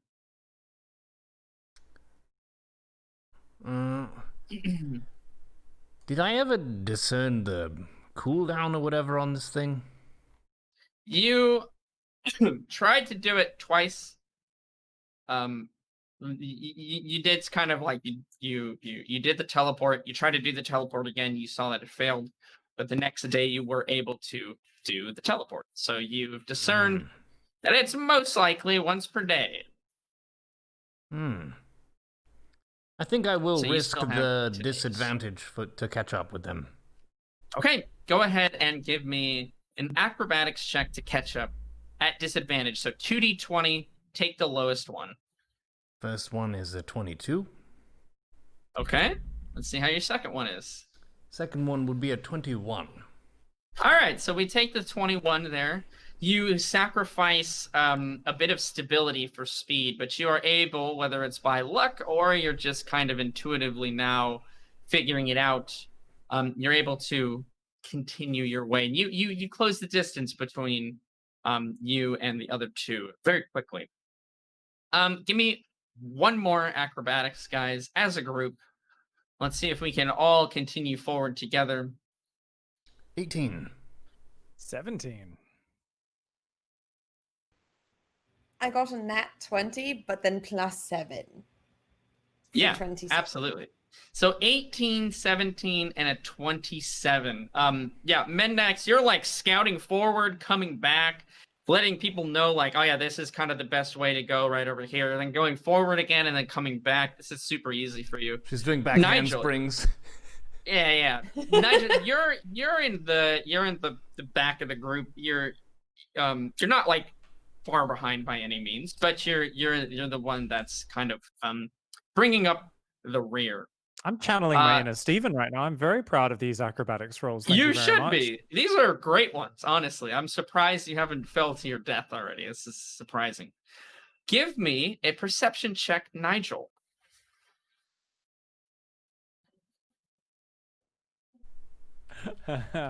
I rolled a 4 plus 2, 6.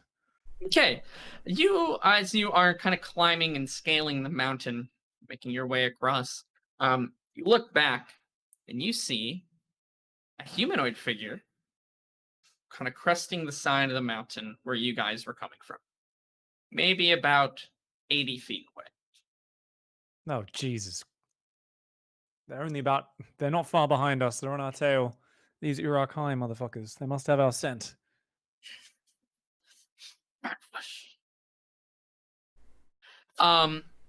What's the play?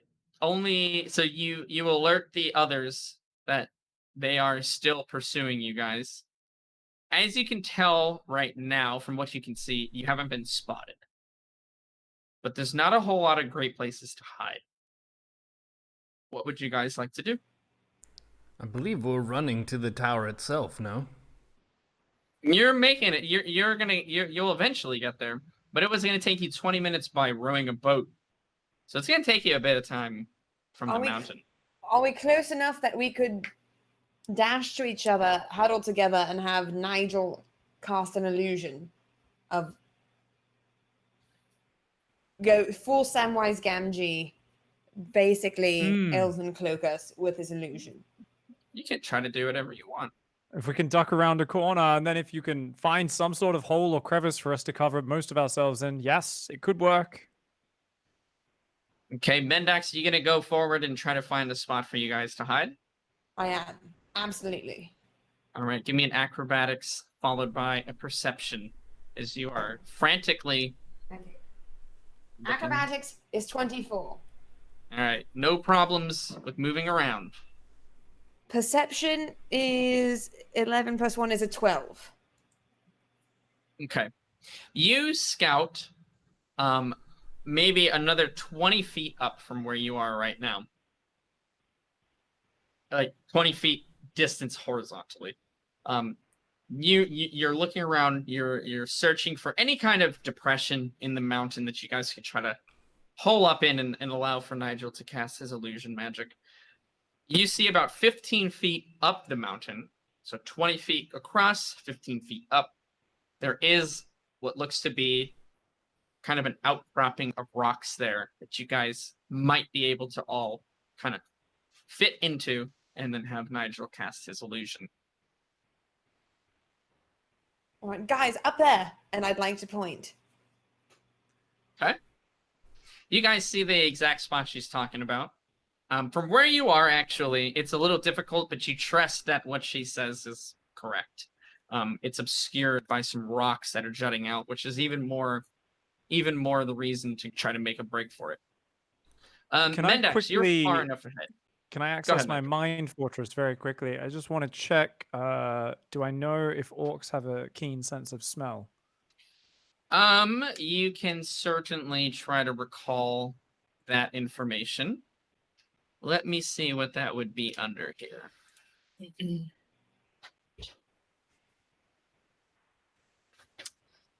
I just want to make sure they're not some wolf type tracking fiends that are going to immediately know where we've gone. We should have bathed before we left on this adventure. What would be the best? Why didn't we all take the mints? Exactly. If you haven't popped the mints yet, now would be a really great time to do it. But now, what if they smell the mint? It'll be too strong.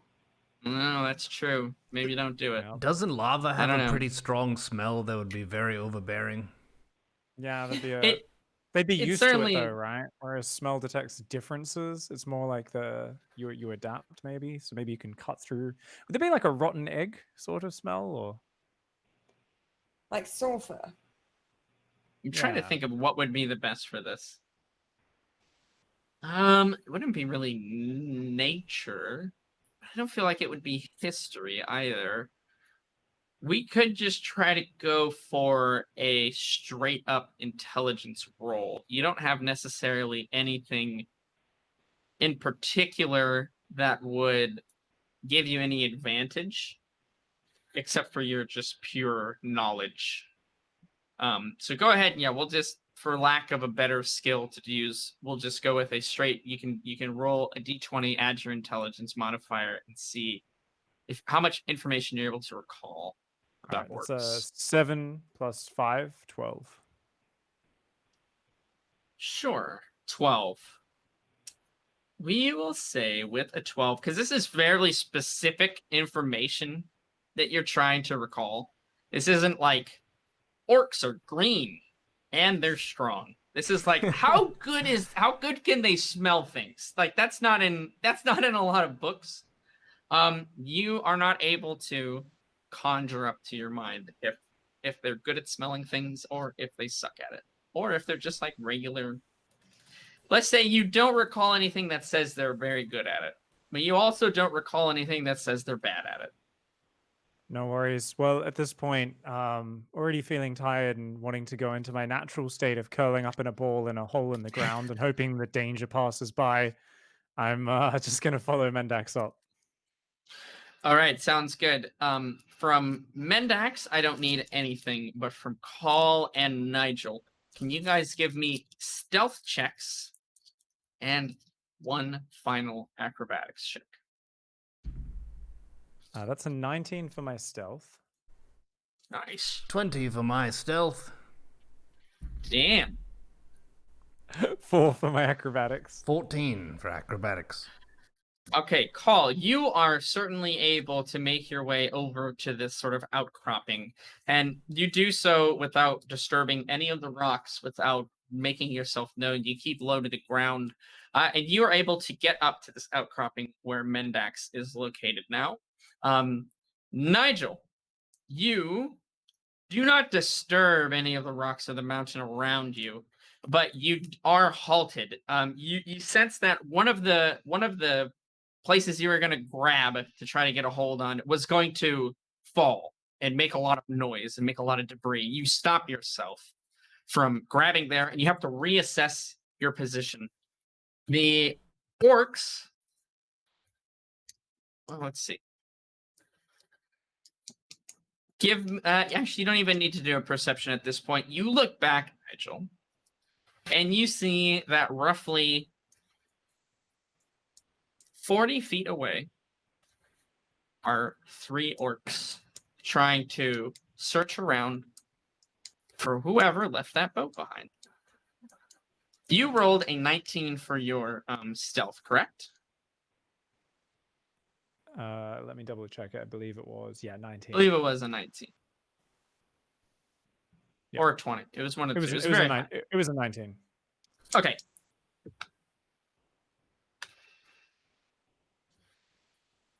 All right. Oof. That is unfortunate.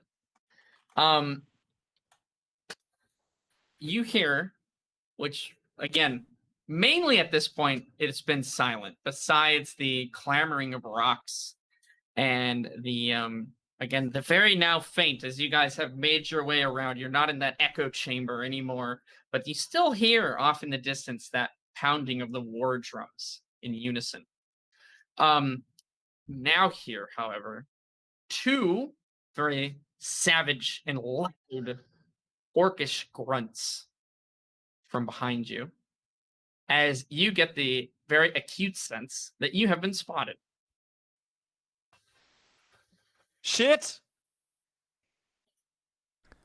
That's a good reaction. Hey, Mendax, I think it's go time. We need the high ground, for sure. We have the high ground. We have guests. You Disregarding underestimate stealth. my power. Disregarding stealth, can I scurry up? I really want to try Absolutely. and get behind my stronger brethren. Absolutely. I will give you this last action before we move into sort of combat roles here. Keeping in mind, Call and Mendax, your position has not been given away. They are unaware that you are there. Currently, Nigel, you assess that only you have been spotted. So what do you want to do with that? Do you want to try to get up to where they are? I'd like to go past them, if possible, without necessarily going straight to them, and just kind of, I'm gonna get maybe 10 yards past, 10 feet, 15 feet past them, and then I'm gonna turn and start shooting fire at them. Sure. If you try to talk to him, can you do the cantrip to keep us hidden in case they gain on you?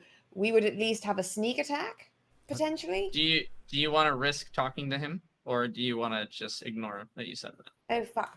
We should have made hand signals. Shh, Mendax. They're hiding. Be quiet. So Nigel is still probably around 15 feet away from you guys. Whispering is certainly not going to work. If you want, I mean, you can talk to him. I'm not trying to say you're not allowed to say anything. But if you do, you certainly get no. If they haven't seen us yet, I'm not going to talk. Okay, sure. All right, Nigel, you are saying to hell with stealth. You don't need it anymore. You're a powerful wizard.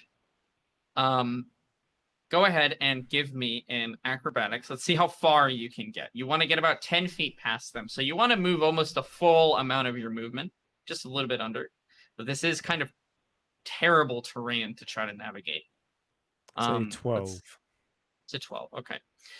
We'll say you are able to make it as far. You're now in line with them. You're not able to get 10 feet past them to kind of lure them in, is what I'm assuming you're trying to do. Awesome idea. But you're in line with them now. So you've made it as far as them. Call Mendax. You see Nigel, who is ripping rocks off of the side of the mountain in order to try to get as far past as you can. So if you didn't know it already, you now assume, oh, okay, Nigel is in trouble. With that, go ahead, Nigel only, give me an initiative roll. Call and Mendax, you guys are, again, you're still undetected. You can jump in almost at any time when an action, like between anyone's turn, essentially. So you can't like interrupt an attack, but I'll let you go at whatever place you want up until the point that you're detected. So 12 for my initiative. Okay, sounds great. And all right. So one of the orcs that is past or again, they are roughly now about 30 feet away from you, Nigel, is gonna stop. He's gonna try to like just kneel on the rocks. You can now get a much clearer sense and picture as to both the size and the like kind of general attributes, if you will, of these three pursuers. They are, I would say, very large, standing around probably around 6'4", 6'5", in the 6-foot range. Muscular orcs that are clad in essentially like a blackened leather. Some of them have metal scraps that are sort of adorned in random spots. It seems like as they find metal that looks strong, they'll patch it onto their armor. It's not really a full suit of armor. It doesn't look like this was tailor-made for them. They smashed this stuff on there. The two in the front are wielding sort of these really rusty, just war blades, these two-handed kind of great swords. And you see that their arms are actually adorned with what looks like almost like a metal sleeve. Give me a perception, though. Ooh. That's a 9. Okay. You can't quite clearly make it out, but you do see it doesn't look like the metal is like clothes. It doesn't look like it's something they're wearing. Strangely enough. Hot diddly damn. It doesn't quite move in the same way that like scale mail or plate mail would move. But regardless, those two orcs with the giant swords are again rusted, blackened, beaten up, not well kept for. Doesn't even necessarily look like they're sharp. They might just be heavy metal objects that they try to smash into people. They are trying to move forward. One of them, though, stops in the back and pulls out this kind of gnarled-looking short bow and shoots an arrow at you. What is your armor class, Nigel? God damn it. 12. Okay.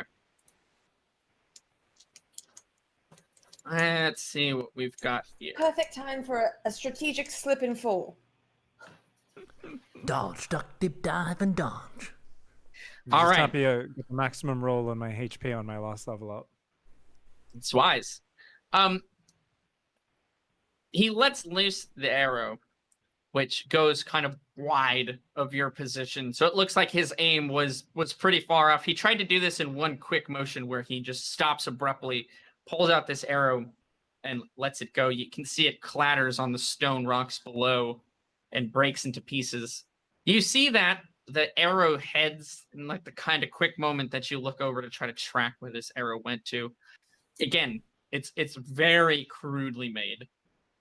It doesn't look like it's made for, this is not precision, like elven crafted. They plucked feathers out of a chicken, slapped it on the end, and they took a pointy, rusty kind of piece of metal that they had lying around, and they just bound that to the other end. Rough arrows of the chicken bow. Indeed. Nigel, your turn. All right. It's been a while since I've been here again. Feels good to get this bad boy out of the library. Time to burn the dust off it, I think. Sweet God. Okay. You have it. Can you guess what I'm going to do? Is it safe for work? Tell me, my friend. I'm praying at this point. That's all I can really do. Well, I'm going to cast Engorge Wanton. No, we're going to cast a Firebolt. Hit them with the tried and tested, the classic, the Firebolt. All right, who are you trying to hit? I'm just going to... Yeah, I'll target one of the two that's charging. So the closest Sounds good. one. Yeah. Awesome. Go ahead and give me... What do you need for that? Is it a reflex that I do, or do you have to hit? How does that work for your Firebolt? Firebolt. It's been so long. It's been a while. Hit DC +5. What is this? Make a ranged spell attack. Yeah, so okay, so you just roll a d20, you add 5. And then I'll compare that to their defense, and we will see if you're able to 18. To strike true. 18. I dare say 18 is going to be enough to inflict some damage. Go ahead and give me that damage roll. 9. Ooh. And you said you were going after one of the two in the front that are kind of more melee looking like focus. Okay. Yep. Melee orc 1 targeted. Amazing. Okay. You, whether it's fear or whether it's adrenaline, you are able to strike true as a firebolt launches out of the end of the wand. And starts, again, kind of small and minuscule, but as it moves through the air, picks up kind of exponentially in speed and hits the first orc square in the face, singeing and kind of face. Yeah, singeing the skin, crisping up whatever hair he had, and doing a good bit of damage as you hit with a 9. 9 is actually a really solid hit. Awesome. He still stands, but you can tell that you have severely pissed this guy off. As it should be. It is going to be the 2 orcs' turns. So call Mendax. Are you wanting to go before? Do you want to go after? After these 2 guys go, I want to go before. before. Back to the range. I'm not a stealth character. I can hear the fire and the bows twanging about. All right, sounds good. Call like Mendax. to leap out. You guys are all right. You guys can go. Go for it. What are you gonna do? Considering the fact that I just now remembered that I never replaced my rapier that somebody dropped in the lava, I'm going to pull out my bow, and I've not been seen yet. So I think I can do a sneak attack. You 100% can do it. It's 110%. This is the exact moment that sneak attack was made for. Then that is what I would like to do. And I would like to target... the orc that is ranged. Okay, the orc that stopped a bit back and is trying to shoot the crude bow. Exactly. Absolutely. He's the only one that I think can hit Nigel right away. He gets the next turn, so I'd like to direct his focus onto me if I can. Absolutely. Go ahead and give me your ranged attack roll. So that should be D20 plus 5. D20. Ooh, 15 plus 5, so that's a 20. Okay. Not a natural, so it's not a critical strike, but you are certainly able to hit this guy. Your accuracy is dead on. Give me a damage roll plus sneak attack damage. That's going to be 3d6 plus 3. God damn. Rogues do so much damage in this game. Plus 3 is 8. Plus 1 is 9. So 9 plus 6 is 15. 15. Absolutely. You kind of take a moment, you square up, you get your aim dead on. You let loose an arrow. Unlike the one that the ranged orc shot, it strikes dead in the face. You show this orc in his last moments as an arrow passes through his eye. Exactly what it's like to hit a target with the accuracy of a rogue. The arrow passes cleanly through the back of his head, and you see the corpse of the orc kind of just roll down the mountain. The 2 orcs in the front, not even aware that their friend is dead. Holy crap, Mendax. When did you replace that short bow with a goddamned ballista? Jesus. I mean, give me a little bit of beer, and I'll fucking shoot anything. Holy crap. Remind me not to piss you off. Sometimes, Nigel. So very, very well done. Your first attack back in combat, and it is An excellent one. All right, Call. You are up, my friend. What's the play? You've not been detected. What would you like to do? The orcs currently stand about 30 feet away. I would like to take a brief, deep breath inward, channeling my Kenku strength, and seeing the nice yellow ascot I have tied on my arm from Brund. Yes. And looking down at this shiny new weapon I have that I have never once striked a foe with. Until now. So I would like the to... deadly side, anyways. No, just a bonk on the head. I would like to Bonk on the head. Leap out in glorious fashion and charge whoever is standing, and then go for a strike. Okay. Give me an acrobatics check as you are trying to close the distance here. We'll see if your footing is true on your way back. Gonna be a 21. Absolutely. You are able to close the distance, remembering the steps you took to get up to this position. You leap out from behind the rock that you are hiding, and you go for a strike. Would you like to hit the orc that has a disfigured, melted face, or would you like to hit the orc who has a slightly less disfigured face? The slightly less disfigured? I'm just trying to make a joke that orcs are pretty ugly. These ones are, anyways. Oh yes, I would They like to all hit have an cauliflower orc. ears. Oh my goodness. I feel like other orcs probably find them attractive. I feel like that's subjective. Very true. You get up close and personal with melee orc number 2. And you at this range are able to, before we get to your attack here, you get a better picture. You've now gotten a complete idea of exactly what Nigel was looking at earlier. You see that, yes, they're wearing the same similar type of, again, blackened leather armor with pieces of metal. You can tell, even in the few moments before you attack, that all of these different metal pieces have come from just totally random places. Some of them probably not really all that much defensive potential, as they're like small sheets of tin, you know? Some of them are just giant hunks of rock that looks like they've been sort of glued on or strapped on. But you do see something interesting. You see that their face and their arms, they've actually bolted metal into their skin.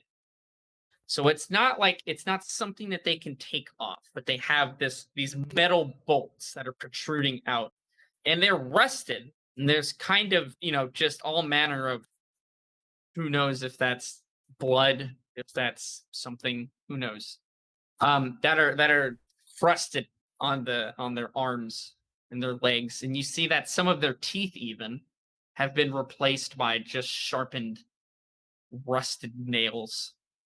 These are not very pleasant orcs. These are not really, we'll say, civilized in any fashion. They believe in recycling. There's that. They do. Oh yeah, and they'll recycle everything and anything that they can get. These are some scrappy orcs. But Call, you have taken orc number 2 by surprise. Let's see if you can follow through with the attack. Give me a hit roll, please. Very good.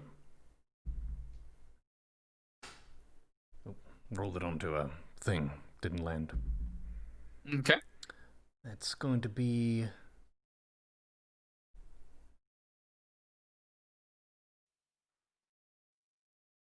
Who the hell is that thick? I rolled a bird? 2 and then it's +5, so a 7.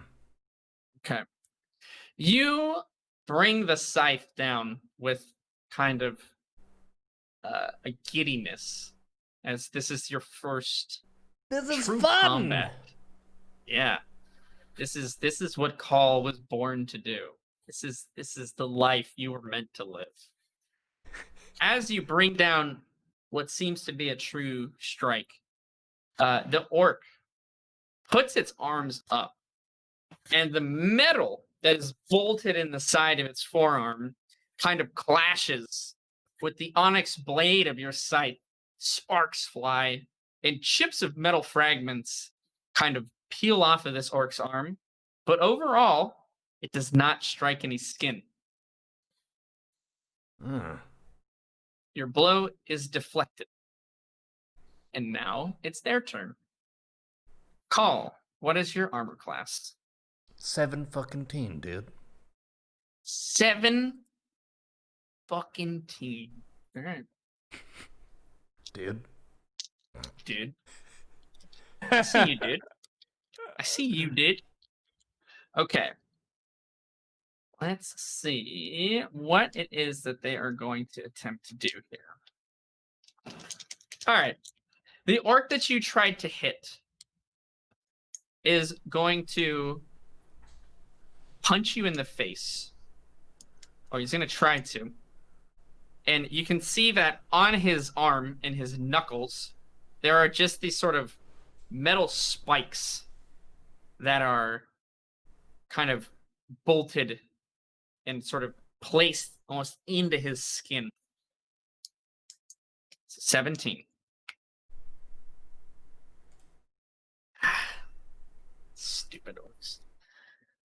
As he goes for sort of the deflect and the punch in, you are able to dodge your head to the side, narrowly avoiding the 3 sharpened, rusty spikes that are, again, protruding from his forearm. As you do that, the other orc is going to try to come through and get a swing at you with his rusted greatsword. Useless.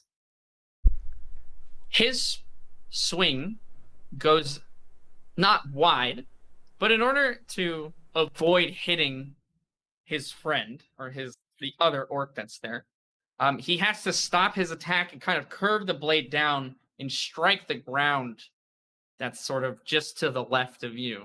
Call as their attack was not very well synchronized, and they sort of were disjointed. They didn't really work together very well. So you avoid taking any damage. 7 fucking teen. Whoa. Yeah. All right, Nigel. You see that the orc with the short bow has been utterly decimated and is currently in the process of rolling down the hill, about to join the rest of the lava. And there are 2 orcs that are attacking your buddy. What would you like to do? I would like to try to light the torso on fire of the one whose face has already been burnt. So I'm going to try and get an angle on him and just launch another flame bolt from the side. All right, firebolt worked so well for the first time. Let's see if it comes into play the second time. Give me your ranged attack roll. Let me know what you get. 14. A 14. What did you roll last time? The previous one was... I think you got something like an 18 or a 19. Yeah, before it was like an 18, yeah. Okay.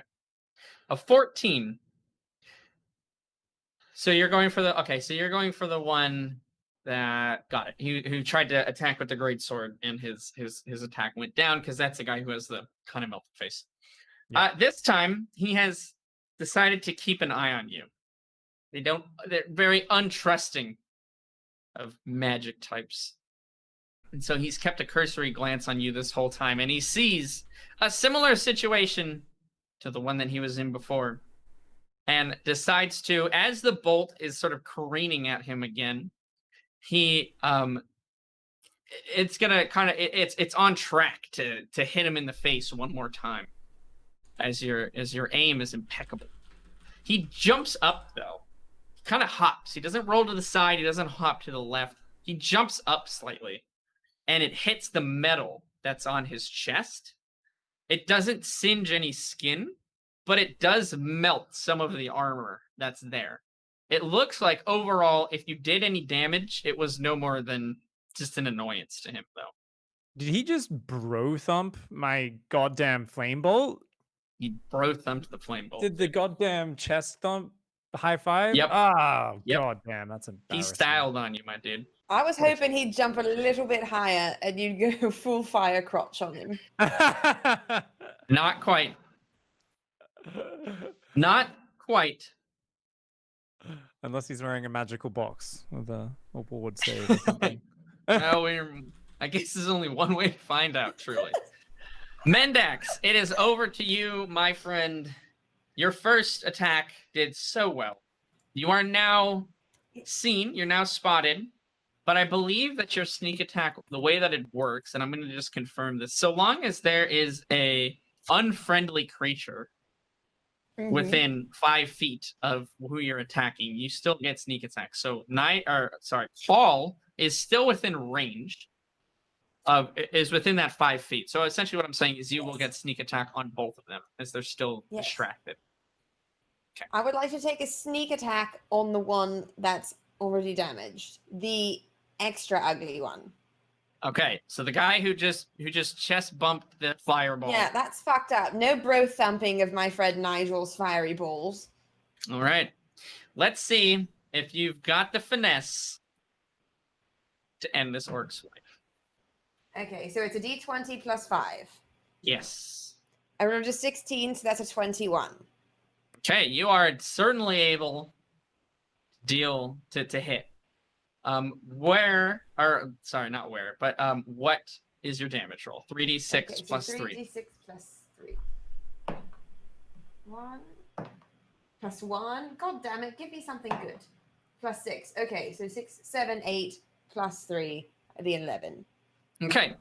As the orc kind of jumps into the air and catches a fireball to the chest, you see his face, he's a bit smug. He thought that was really, really fucking smart. I have this metal armor on my chest, and the fire is not very good. But it did melt enough of the armor. Mendax, as he's sort of beginning to land, you see some exposed flesh from where the metal melted away.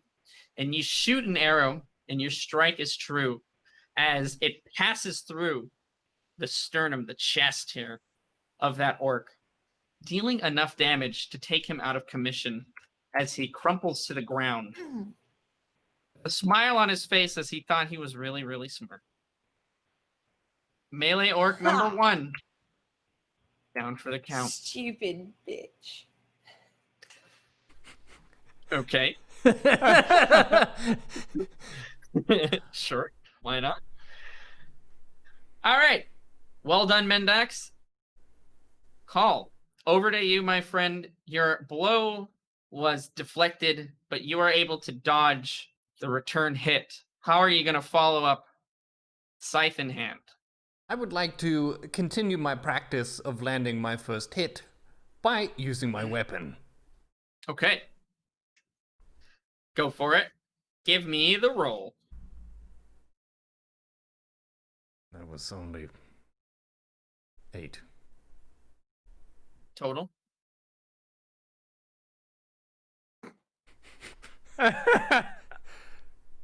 Call is not in his groove. I'm still getting the hang of this. You do not feel the rhythm of battle. This weapon is foreign. You're not used to how combat works with. It's somewhat of an unwieldy. I mean, you're fighting with a scythe. You know, like that's not your standard typical weaponry, right? It's not a dagger. It's not a sword. There's a bit more finesse than you're used to that is involved in fighting with such a type. As you try to bring the blade down and back up, it's kind of uppercut, if you will. Kind of have this flash of inspiration. Oh, that'd be really cool. We can try to do that. The orc is able to dodge to the left and sort of slide down the hill slightly. As he does so, he uses one of his reflexes, his sort of reflex bonus action, if you will, and he picks up some of the debris from the ground and he flings it up at your face. Give me a reflex save. What is a reflex? Dex save? Yeah, it should. Dex save. Sorry, I'm used to some different. 22. 22. All right. Well, you are able to keenly dodge away from the debris and the dirt, and cover your face in time before it's able to get in your eyes. As his dirty fighting tactics don't pan out for him this time. It is his turn. He is going to take the greatsword that's on his back and try to, in one smooth motion, kind of bring it down. Although you do have the high ground, Neuro, so it will be a little bit more difficult for him to do so. Let me go ahead. 17. It's like cheating, man. Technically, it's 7 fucking teen. Technically, yes. All right, 7 fucking teen. Ooh. As he slides down the side of the mountain, he tries to use that momentum and bring out the greatsword very quickly. As he does so, though, he loses his footing, and his greatsword kind of hits into the mountain and does not strike you, Call. But it is a very powerful hit. It creates quite a depression in the side here as it cracks and breaks through the rock and stone, hitting into the core kind of more of the mountain itself. That poor mountain. It's taken quite a beating today. Mm-hmm. But you go another turn unscathed, much to my dismay. Nigel, it's your turn. You sound like you're out Correct to me if get me. I'm wrong, but Carl, I believe your weapon, it might need to be used differently to the halberd you were using before. And I hear that maybe you should imagine that you are simply, harvesting wheat. And remember, it's all in the hips, and just sow the wheat and just work it through. You've got this, Carl. I believe in you. You tap into your farming experiences back in Lakewood as a helping hand. I mean, I chewed up just about every bit of material I could read about the world growing up, and I did read the manifesto of Chabinius Peterson, and he always said it was all in the hips. So I do believe that is the secret to effective wheat sowing and harvesting, and I believe it should be the same for your weapon. Are you sure it was wheat he was sowing? Are you sure it wasn't wild oats? Well, perhaps I believe it was seasonal, depending on what the markets were favoring at the time. I just got backseat barbarian. You got backseat barbarian. You got backseat barbarian by Twitch chat GM, my friend. So. Oh boy. And of course, gloriously not wanting to use up any of my more powerful magical reservoirs, I'm going to shoot a flame bolt. And yeah, Firebolt number 3. I mean, hey man, the first 2 have done very well. And the third not so well. That's a 9. All right. As you were sort of wizard-splaining the barbarian on how to do some damage, you lose focus. Your accuracy is a bit off. And the firebolt that you so skillfully produce careens just off into the sky somewhere, completely missing. Actually, you're not even very close to hitting. I just wanted to make you feel better, Carl. We're in this together.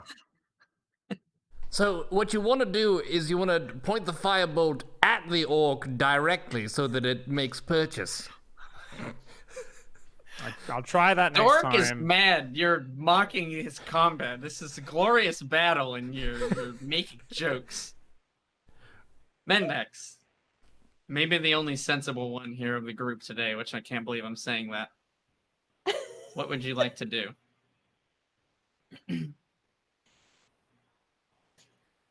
I mean, it's my turn, so I think I get another sneak attack, right? Because Carl is still within 5 feet. Yeah, absolutely.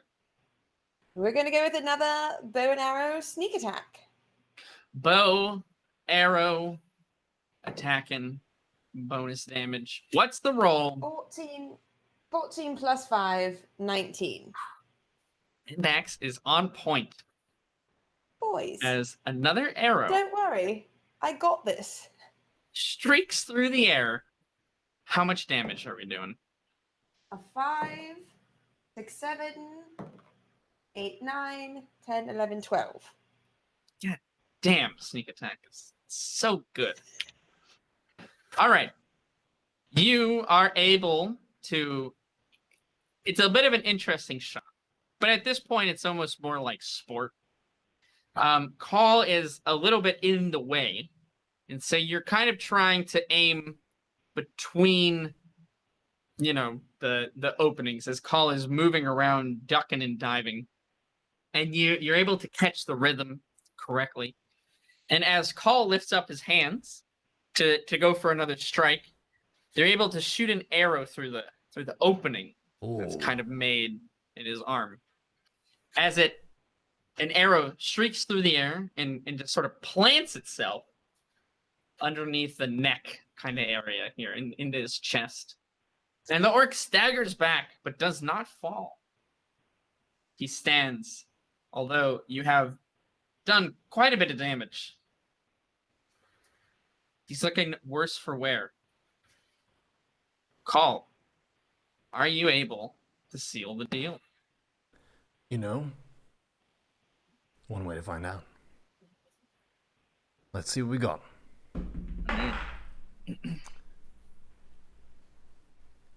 Natural 1. Fucking fantastic. Natural 1. That's impressive. He's gonna fall into the lava.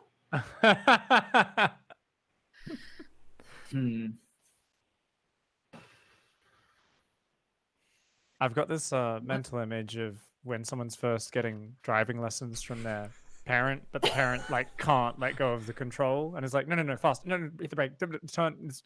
And there's that moment where you get so inside your own head, no. But in this case, it's with a giant scythe trying to decapitate an orc. All right, Call. How's it going? It's going good, man. Is it? That's good. Yeah. Give me a D4 and tell me if it's even or if it's odd. It's odd. All right. You go for the combo. The arrow streaking past your face, planting it to the orc. The opening is there. His arms are sprawled wide. This is your moment. This is the time that Call of the Kenku people, the Birdbarian, the self-proclaimed thickest, the biggest, gets his attack in. As you bring down the scythe, a little bit of dust and debris from that previous kind of throw up, from that dirty trick that the orc tried to pull into the air, kind of gets in your eye, and you inhale some of it as you're trying to go in for a powerful attack. So you're mustering up all the oxygen that you can, and you let out a very weak cough, which takes you by surprise. Throws off your balance, throws off your rhythm, and it throws off your footing as you sort of find yourself now on the ground. Is you sort of lose your footing on the stone, being disrupted by that pesky dust. You clamber to the ground. You drop your scythe. It's next to you. It's not like falling into the lava or anything, so don't worry. But you do hear from your bag a crunch. Was that my butt? Something in your bag. All right, it is the orc's turn. Uh-oh. His brief glimpse of death that was certainly in front of him, and still probably is in front of him. He's been given a second chance to live, and he's going to use it trying to kill whoever he can. He is going to attack you, Call. You are prone, and which means that your AC is not as good. Let's see. If he's able to hit you, though, there's still a chance to miss. And if my orcs can do it, they'll do it. Not this time. He musters up the last essence of his life, and he brings the greatsword down as you're laying there on the ground trying to scramble back up. And he deals...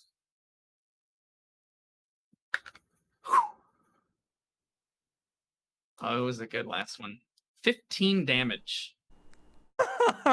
As he cleaves into your side, crunching bone and breaking the skin, feathers kind of flying around. You're not dead. You still have a lot more life. But it hurt. Ouch. Adding insult to injury. Nigel, your go. I might be allowed to hurt his feelings, but that's my friend. Get the hell away from him, you dirty orc. Flame bolt. Flame bolt. Yeah. All right. Not even busting out the level ones. Flame bolt. Yeah. All right. Love it. Let me see. What do you got, my friend? What do you got? It's still an enthusiastic, not spending any resources on this fight. 14. I am a big fan. 14. You got a 4? Yep, 14, yep. 14, not gonna be enough.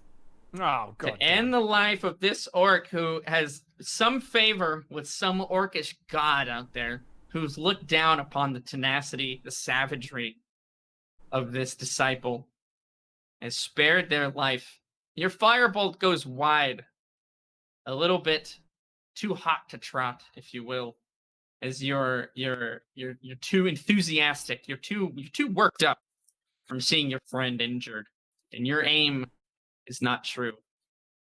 Mendax, your turn. Listen, you fucking bastard. If you take one more step towards this my goddamn bird-burying friend, I will end you. Okay, that's a lie. I'm going to end you anyway. It's time to die. Do you have the roll to back up the words? It's 12 plus 5. 17. 17. Go ahead and give me a damage roll. Yes, and it's a sneak attack because he's still there. 3 Sneak attack. plus 4 is 7. Plus 1 is 8. 11 again. 11 again. Your arrow finds no difficulty in hitting the exact same spot that the first arrow hit into the first I time. Robin Hooded the shit out of that motherfucker! Eat it! Oh! It is able to strike down the orc as he falls to the ground, his greatsword left in the side of Neuro. Look who didn't faint. But he is... Look who didn't faint. I didn't faint yet. I didn't faint. Well done. Your first trip back into combat land, and you're all alive. I don't feel great. You're a little myself. worse for wear. Yeah, you're... you had a rough reintroduction.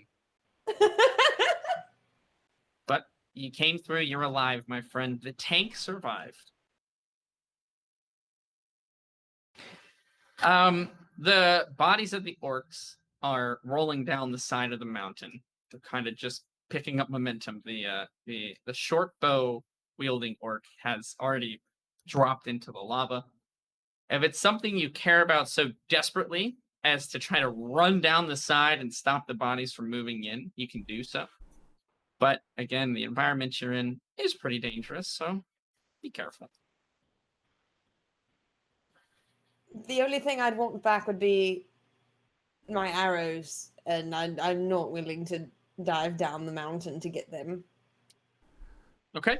I heard a crunch. I think I broke my butt. I would like to go check my pack and see what happened. Nigel, I think this seems like a bro task. I think you need to check his butt. No. I'm not too talented with medicine. Maybe Goop could take a look. No, but you have such good perception and intelligence. I'm sure you've read about broken butts before. Oh. I mean, I have read a few treatises on rare medical injuries and read some studies and things, but I wouldn't call myself an expert. There's something seeping through the bag now, I think. Something is indeed. You see and smell sort of the unmistakable potion that you purchased from the shopkeep at the wizard's closet dripping out of one of the corners of your bag. Ugh. As it Lick it up, Cole! Can I hold the bag crushed. over my head like this? Lick it up! You can? Wait. What was that potion? What was it meant to do again? Speed. Speed potion. Drink it up. Don't get any glass in your mouth. Well, that's what the bag Definitely is for. some good advice. The bag is sort of filtering. It's not like streaming out, and if you remember, it was a very small vial to begin with. It was a fairly small amount. You're able to get a few drops, as it's basically been mixed with the dirt and grime of. I mean, you don't have like a filthy, backpack or anything like that, but it's, there are other components and things in there that you keep. You're able to get a couple of drops. You feel this rush of adrenaline as the world around you slows down. You see Mendax and Nigel rather speaking. Their mouths are moving very, very slowly, and the words are coming out incredibly like slowly, as if someone has slowed down time. What are you guys doing? We should be going. But we've been here for hours. That feeling only lasts for a few seconds, and you are quickly brought back to the normal timed world. That was awesome. Except that it's broken. And I can't have the rest of it. What was awesome? The potion. That was the potion of speed that we got from the wizard's closet. That was broken when I fell on my ass. And I'm excited because that was a cool idea for a potion, but I am now sad that I cannot use it. There are consequences to rolling a 1. And you've had some rough ones, I won't lie. But you're still alive. Injured, but alive. Yeah, The even would have been your potion of healing. The odd, your potion of speed. I have So, 2 you potions still of have healing. Okay, it would have been one of them. No. Okay. Combat's over. You look off into the distance. You don't see any more orcish pursuers, but you do distinctly remember seeing certainly more than 3 that jumped off of that boat. Let's get a move on, I think. Is the archer one, its body still sitting nearby? It was only the other 2 that fell down, or? Nah, they all fell down. It's kind of it's not like a steep sheer drop by any means, but certainly if you were to just kind of stop actively trying to balance on the mountain, you would certainly start to fall down. So since there was no consciousness to keep them upright, they just started tumbling down. The short bow guy is in the lava, and the time it's taken Call to look through his bag and have that brief moment of enhanced senses and speed, the other 2 have also kind of, they're like right at the edge. One of them kind of hasn't all the way gone in. It's like halfway in the lava, halfway still on the land. All right, let's work our way to the fortress as quickly as we can, I guess. I mean, there's still 3 boats down there. Hopefully the orcs left some boats in their fortress, because we've got to get in there, find this key, and then find a way out. We also, I don't know, I'm hoping it's only the old crazy orcs that they've left behind in the fortress that aren't on the raid. If we're lucky, there'll only be a couple of guards. Maybe there'll be a couple of sexy lady orcs. Those were the lady orcs that you were fighting. Oh no. Yes. Okay, that's a bit sexist. I feel like they would have fought harder. I mean, they did a good bit of damage. So. They did more damage than I did. Oh, that's true. I didn't say that. You did. Okay, so continuing on, you're gonna make it. You're gonna continue on foot to the entrance to the citadel. Is that the call here? Yes. That's the call. Yes. That's the call. All right. You guys are at this point. You're not like sauntering. It's not a leisure stroll necessarily to the entrance of the citadel, but it is it's not fast enough that you guys are going to have to make any rolls there. So you're able to safely make it the rest of the way to tower. It does take you about an hour and a half to get there, as you are slow going on foot. As you guys are within maybe 100, 200 meters or so of the Citadel, it is certainly much quieter. And even when you were a mile out, you don't hear the war drums of that sort of legion of boats anymore. So you can kind of safely assume that all the boats that were going to go have gone. And as you're sort of scaling on the left side, so you're on the left side of this picture here, if we look, you see that it does connect. There is like actual stone that goes to the side of the tower. There's no kind of jump that you have to make or anything. And you also see it's a little bit different than what's pictured. So if you look at like the back left wall, the back left corner, it's actually full opened up, sort of like a gate that's been drawn open.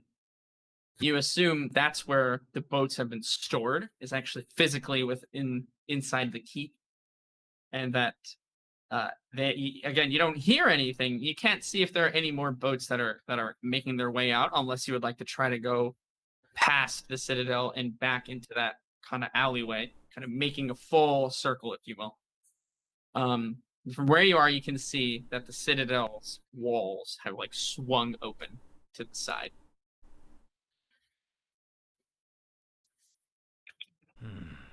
What would you like to do? Probably find the quickest way inside undetected. Do we see any signs of orc activity around the Citadel? From where you are, go ahead and give me a perception. We'll see if we have anything available. 16. 16. You do see, kind of at passing intervals, maybe every 5 minutes or so, there is a figure or two that sort of walk along the top of the walls. It's sort of more of there's a walkway, there's a passageway there. So between the pillars of flame, the sort of towers that are the corners of this entire keep, every now and again you see, again, maybe once every 5 minutes, a figure passing by. And it's the full light of day now. I wouldn't say it's full light, but it is that you can see the sun is coming up. It is very early morning, but very soon it is going to be very bright. Yes. Before you reach the Citadel, it will be sun in the sky. No.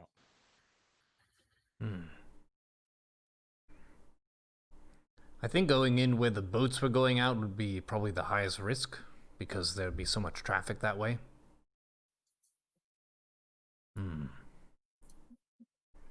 It looks like there's an entrance there at the front, but I don't know if that's a main entrance that would have a ton of guards. Like right in the center. Or how he'd even get into the door if the door is shut and locked. Yeah. How high is the wall? Can we tell that from where we are? Yeah, the wall is probably about 100 feet up. Holy crap. Okay. That's a mighty wall. I have a 50-foot rope. Yeah. All right. Get 2 of those and find some way for it to make it over to the top, and you're in business. Oh, there's just a Kenku getting his barbarian rage on, roaring, and then trying to swing a rope. Yeah, exactly. Just tie it to Nigel and chuck him over. Eagle. Mendax, option, depending on up to you guys, it will. I have 2 of my most powerful spells available that I can use each day. I could use one on an invisibility spell. Send you to sneak your way in, one of the 2 of you, see if you can open a gate, find a good way in, get 1 hour of invisibility. But that does, when we run into any stiff resistance once we are inside, I won't be as useful if I burn too many spells out here. Right. You do see, I mean, again, the picture here is fairly accurate. You can't obviously see inside the citadel kind of walls quite yet, but that the opening, there is sort of this archway. That there's no gate, there's nothing standing between you and entering that part of the keep. Beyond that, I mean, we'll just say you know that there is a door there. Whether it's locked or not, that sort of remains to be seen. Gotcha. But as far as what you see in the picture, it's all fairly accurate. Okay, so I don't think it would make sense to use the invisibility quite yet because I could be invisible up against a locked door. Correct? Because either way, if I'm understanding it properly, we still have to come around inside and then go in through that main entrance. Yeah, we could shimmy around the side, go in the front door. Why not? The traffic was by the back door. We're gonna have to fight any way we go, pretty much. I think the back door, since I think the fleet will have passed by now, it will be quieter there, I would imagine. But either way is fine. I think as there's going to be a minimal complement here. They're orcs. They're lazy. They don't have the longest attention spans. If we're lucky, we might close in without them spotting us. Sure, we could shimmy around the side then. Reasonable. Okay, so you're gonna go around the left side. Is that correct? Where the wall is opened, or are you trying to go for the main entryway? I think it's where the wall is opened. Where the ship's exited was Nigel's idea. Where the wall is opened. Okay, sounds good. You guys take probably another 20 to 30 minutes or so. Carefully, again, maneuvering your way, getting up close to the Citadel Keep itself. You guys are now within definite visual range of the Citadel. You guys are, again, you don't stick out like sore thumbs necessary in the in sort of the blackened and gray mountainscape, but you do want to try to be careful, as you did see patrolling sort of orcs coming around the top of the walls and the rim of the Citadel itself. So go ahead, give me a stealth check. And this is to essentially try to keep your profile down, try to make as little noise as possible and not disturb any of the rocks around you. 16. Of course, it's 23. Channeling my Steven inspiration once again. Light-footed like a cat. 21. Steven. Excellent. You guys are all as stealthy as cats as you move your way around and cling to the side of the mountain, now kind of going around the bend once more. You're now kind of parallel to the Citadel Keep and the metal and blackened stone walls, or metal walls rather.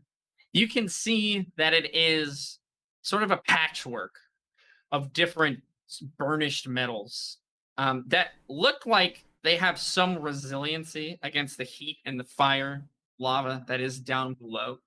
The entire structure itself seems to be almost like it's on a floating bed of rock.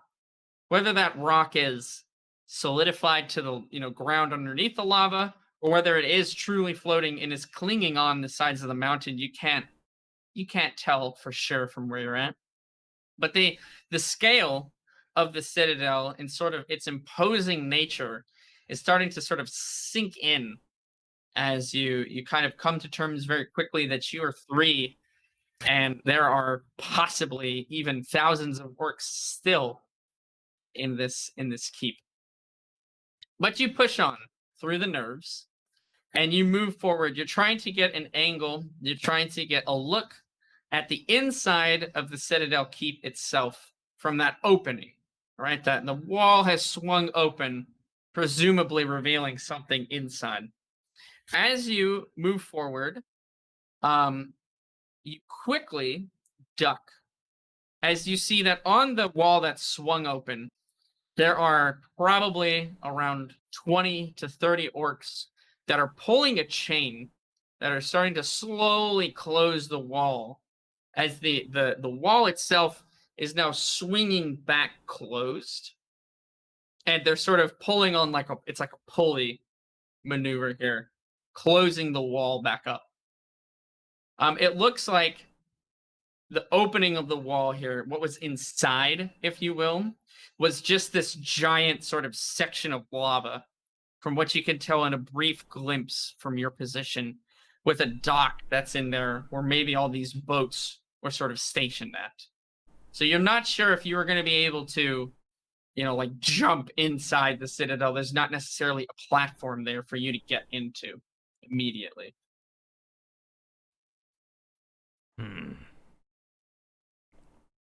So we can't physically get in from where we are? From where you are now, you could like slide down and try to go to that connecting point where the mountain meets the citadel itself. But as like from where you are, the wall has not swung open to hit the mountain, and is in fact now beginning to close. So if we want to go in, we should hurry. And if we do go in, we're going to be in trouble.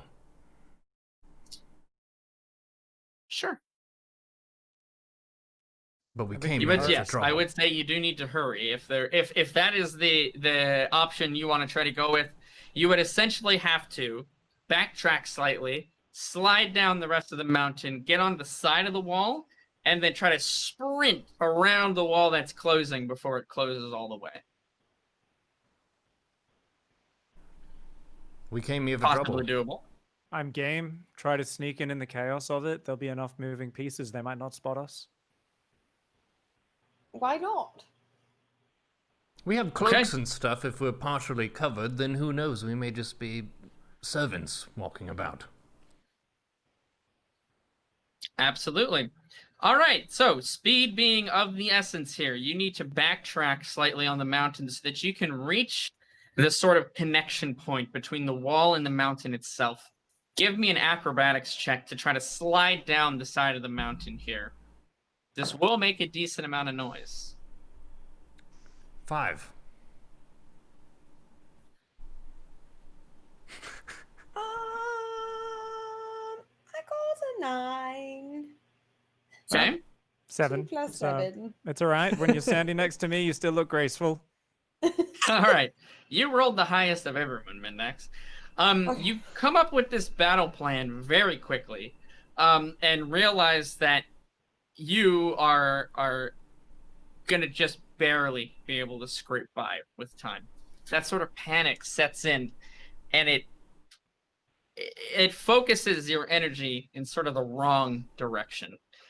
Where you should be focusing on balancing and trying to keep yourself as straight as possible as you slide down the mountain, essentially, you're instead focused and worried about time and if you're going to be able to make it or not. Each of you give me a dexterity save.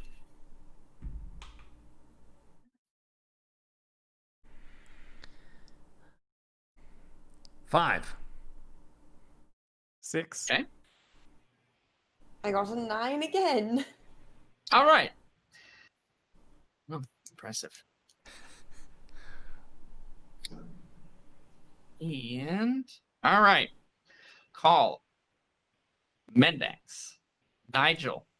In turn, each of you lose their footing on the side of the mountain here and begin to sort of slide down, but not in the controlled fashion that you were hoping for. I think Legolas on the shield going down the side of the stairs here. No, instead you're more akin to those orc bodies that kind of just slammed into the ground and scraped their way down.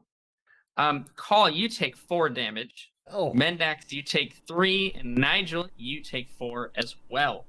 As sharp rocks and black glass scrape and cut into your sides. Ouch. This is a very unpleasant mountain to go down. The door in the wall is closing. You haven't slid into danger, but you're not as far down the mountain as you would like to be. You will have to roll, I would say, perfectly on your next checks in order to have a chance to all make it in.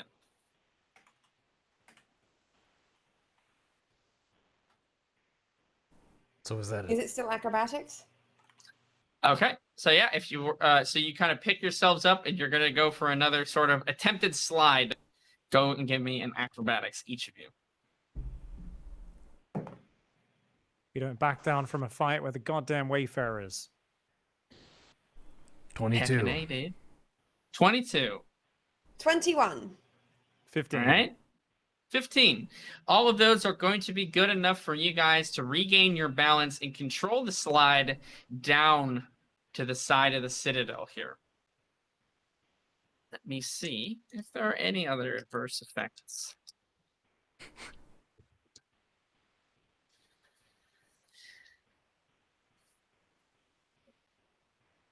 As you are now on the side of the wall, you hear footsteps or a clambering up above. Not quite footsteps, kind of the clang of metal.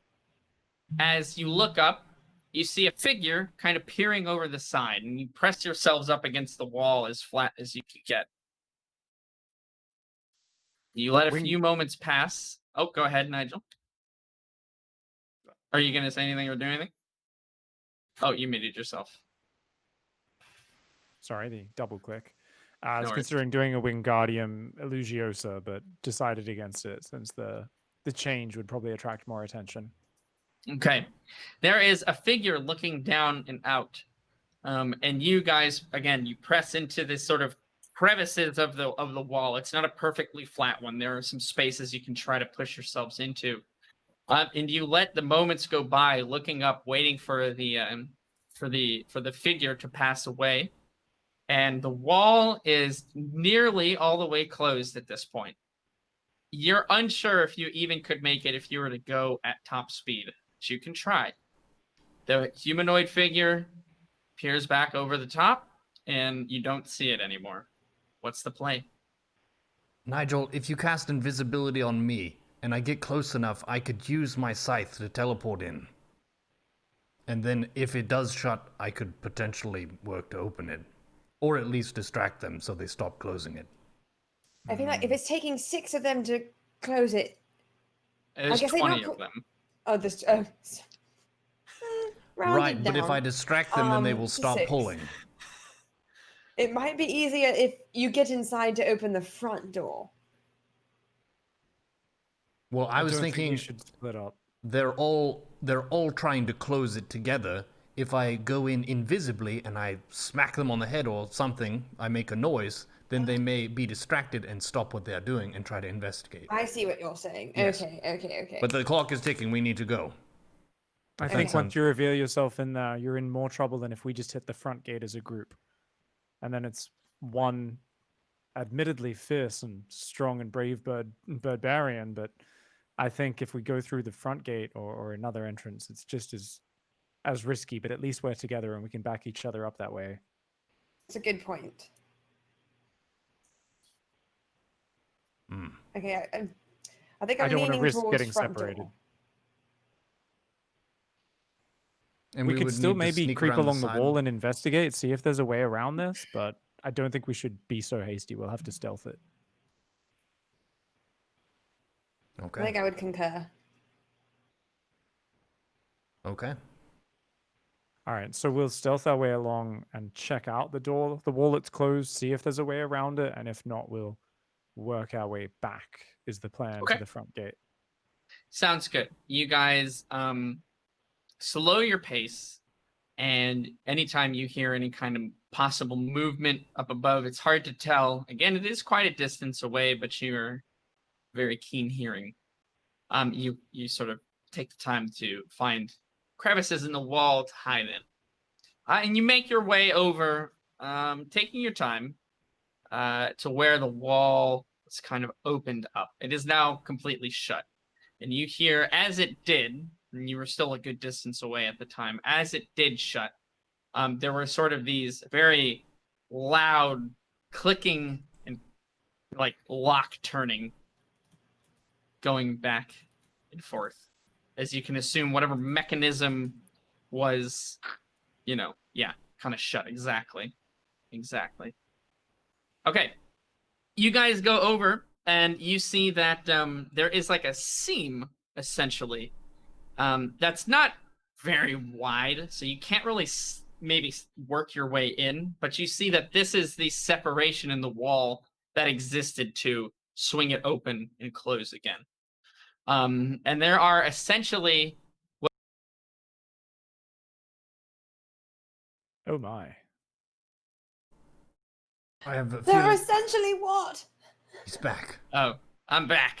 I had difficulty connecting there for a second, apparently. Sorry. I'm returned. Can you guys hear me okay? Yes, Yeah, perfectly. that's good.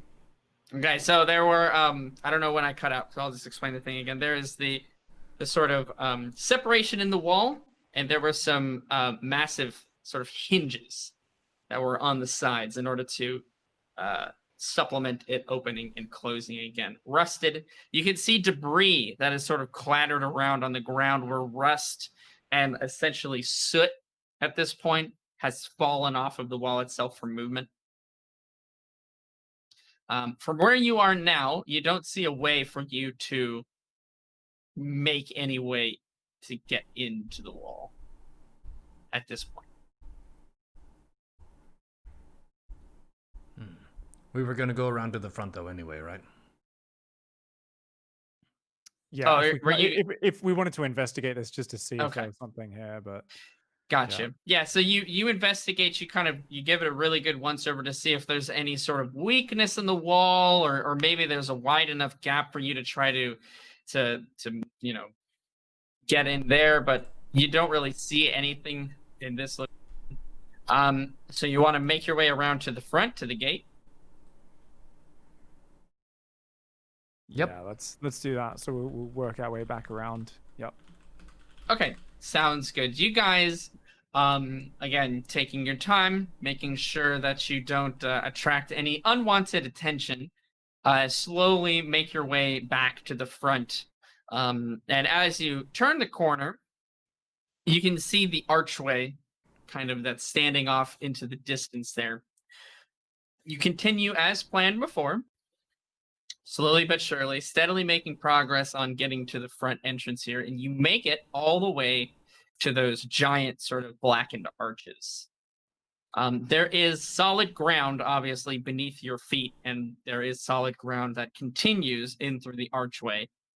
But yeah, you're essentially just out of sight. You're not like standing in the opening, like what's over here, but you're right up to that point where you can kind of peek through, you can move in, whatever you'd like to do. All right. I admittedly am a little clumsy. Mendax, I think you should take the lead and go invisible. Literally go invisible so that that you can scout out the position ahead of us. Okay, I mean, work your magic, and I will sneak up ahead. Maybe I can. Do you think I should use? I mean, maybe you're stealthy enough, you could do it without the magic. Maybe I don't want to be stingy with my magic He's trying to powers by any save his means, spells. Maybe we do it without. Maybe we try no magic first. I'll do no magic first. you're very talented. Oh, really? Now we're being nice to Mendax. Yeah, walk up to the front door of the Orc Fortress. You're so good at it. Okay. Okay, so Mendax, are you going to stealth forward to try and get a look at what's ahead? I am going to stealth forward and try to get a look at what's ahead. Okay, give me the aforementioned stealth roll. Don't fuck me on this. Don't roll like Call. Fuck yes. 18 plus 5, 23. All right, excellent. You sort of blend into the shadows of any surrounding area here as you disappear from sight. Your footsteps as silent as a cat's. I know, we'll just keep doing the cat thing. And you make your way into the archway here. Again, keeping yourself kind of flat up against the wall.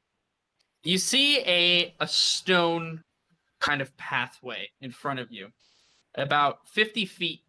Actually, a little bit more than that. We'll say 100 feet total in distance between you and what you now see is a large sort of entryway to the citadel itself.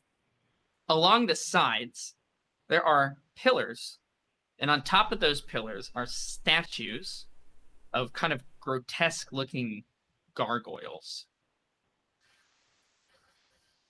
Can I? Oh, go ahead. Sorry. Oh, no, I was just going to say the other thing that you take a special note of is by the front door are standing 4 orc figures. Okay. Can I see? Because I'm guessing I was standing just inside, the first archway.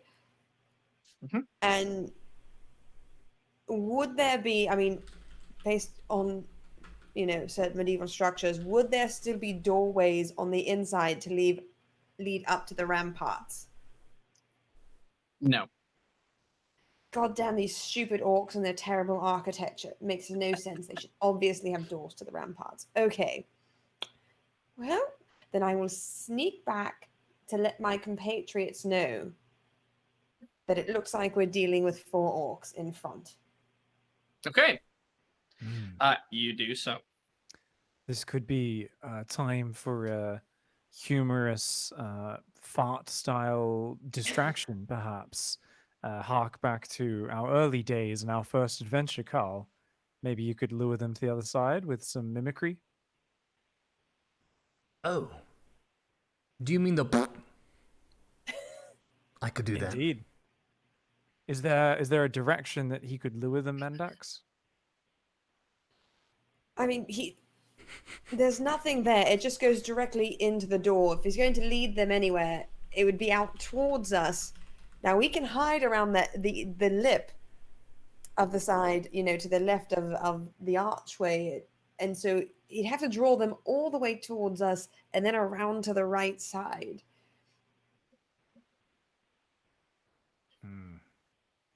How far is it from our side of the the corner to the other side of the corner? Like from across this whole kind of entrance area? Is it like 20 feet? One more time? Was that? Sorry. I thought you were talking to Mendax. Oh, no. Sorry. How far roughly is it across from one side to the other of the Yeah, about 20 feet, yeah. Because it's kind of like there's wall and then there's the pillars with the gargoyle and then a space and then another pillar with a gargoyle and then another wall kind of thing. Yep. Is it about 20 feet? Yeah. About 20 feet total in distance there.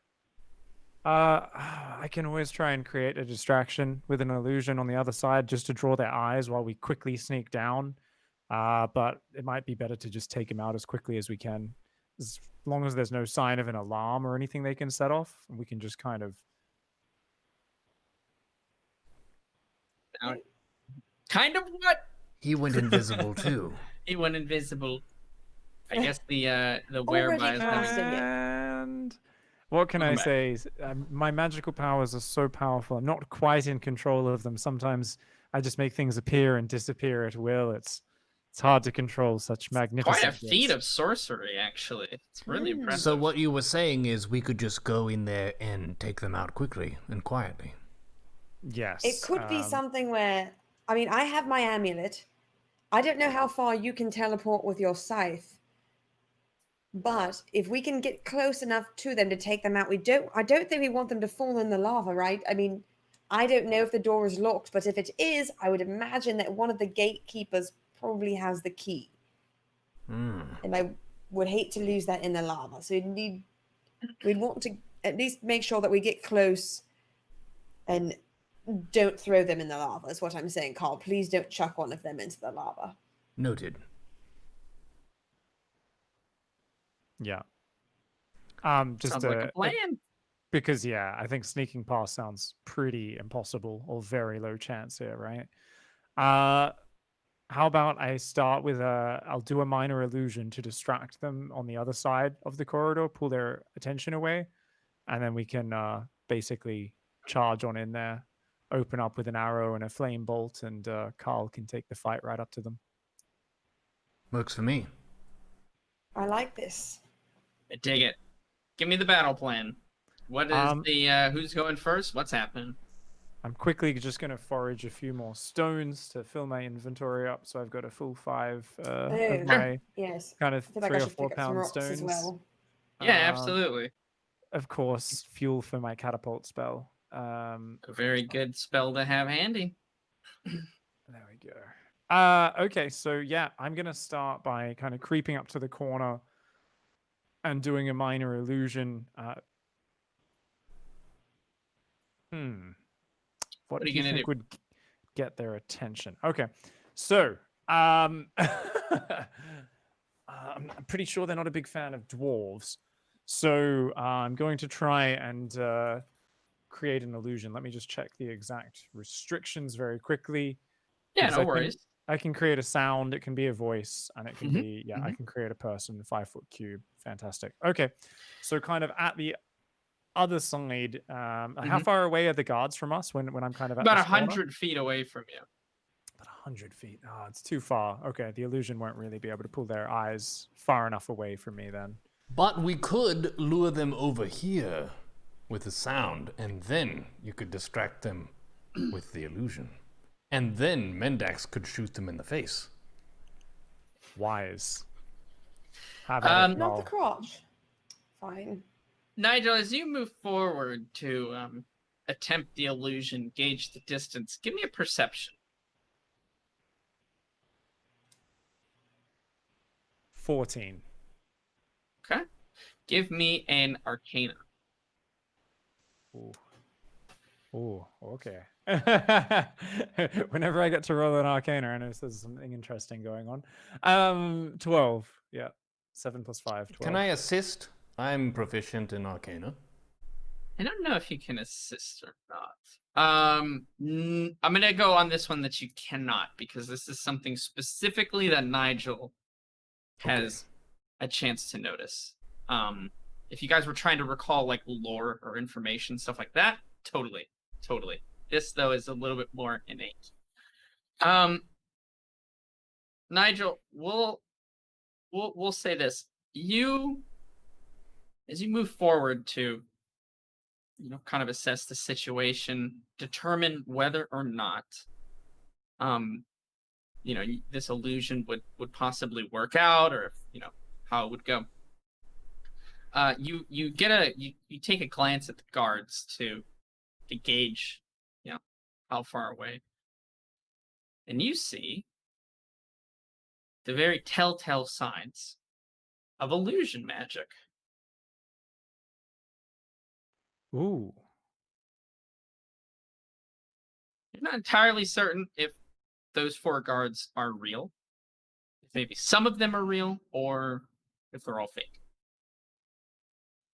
You can't tell from the distance you're at, but you can tell certainly that there's some manner of illusion going on. I'm going to share that with these two quickly, pulling back from the corner. There's something there. If you guys remember when there was the madman out in the desert pass, Hallelujah, you can reveal the illusions very easily if we can pass an object through them. But from this distance, I can't really think of a way of doing that. So tossing a stone through, throwing a handful of dirt or dust. So I'm actually gonna. Is there kind of dirt or dust or some loose gravel or something? Oh, absolutely, yeah. So each of us, okay, guys. So make sure each of you has a pocket full of this. So when you get close, you can always just throw that, and it should pass straight through anything that's an illusion. We could also do the and then if they didn't react, we could pretty safely say they're either hard of hearing or fake. Yeah, I think that's a solid plan. Let's go with it. That's an excellent. Everyone would look if they heard a fart. Yes, it's true. Anything real would. Yes. It's a wonderful plan. Also, speaking of Hallelujah Jackson, Nigel, might be a good time. Put on the shoes. Oh, you trust me that much after what I did last time? Well, I don't think the orcs will buy them from you. I suppose that is true.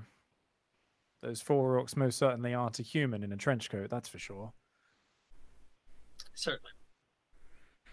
Okay, so... All right, well, not that you've ever had an experience with that.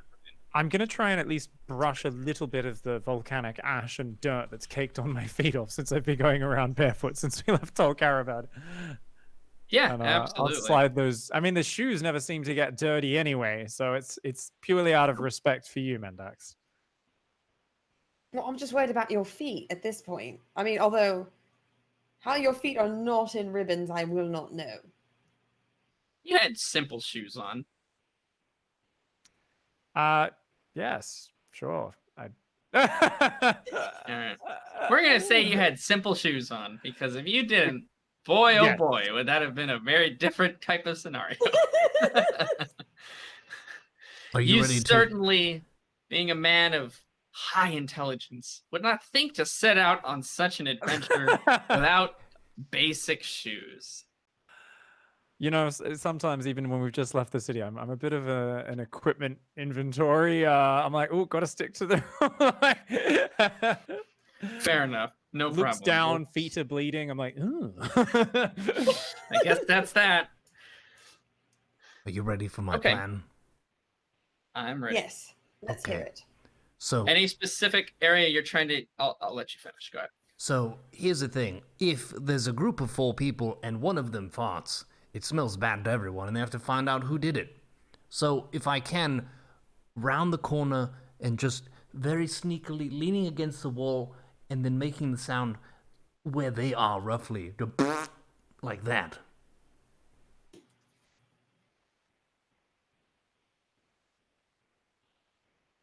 So are you targeting one of the 4 to specifically make it right, like it's right near their butt? Yes. Fantastic. What is the range on mimicry? Okay, so to even try to use that feature in the way that you want, where you throw your voice, is not in that spell. I would, or that ability. You don't have like some unnatural ability to make sounds necessarily appear in other locations. If it was close enough, I would give you the green light, right? Like if they were 10 feet away, even 100 feet though, that's a little too far. Oh, well, I could just make a loud fart sound, and they would think that it was over here, so they would come investigate. That is totally fine. You can absolutely do that. Okay. I think that's fair. Either way, I mean, if they come here and they're real, we can still be on the side, so we'd still have the drop on them. You'd still be able to at least get a swipe in with the scythe and a fireball and an arrow, I think, before they'd be able to see where we were on the outside of the door. So very good. I say fast. All right. Okay. I would like to stand up straight and tall, breathe in through my diaphragm so I get maximum airflow. Of course.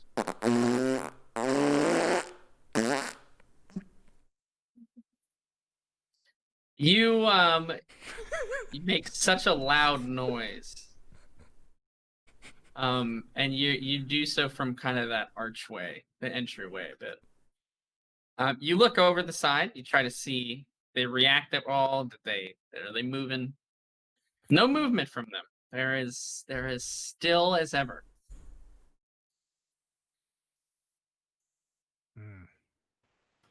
So I'll take it up a notch, perhaps. Why not just jump out and then see if they react? We could. Sure. How about I mean, either way, the alarm might go up, actually.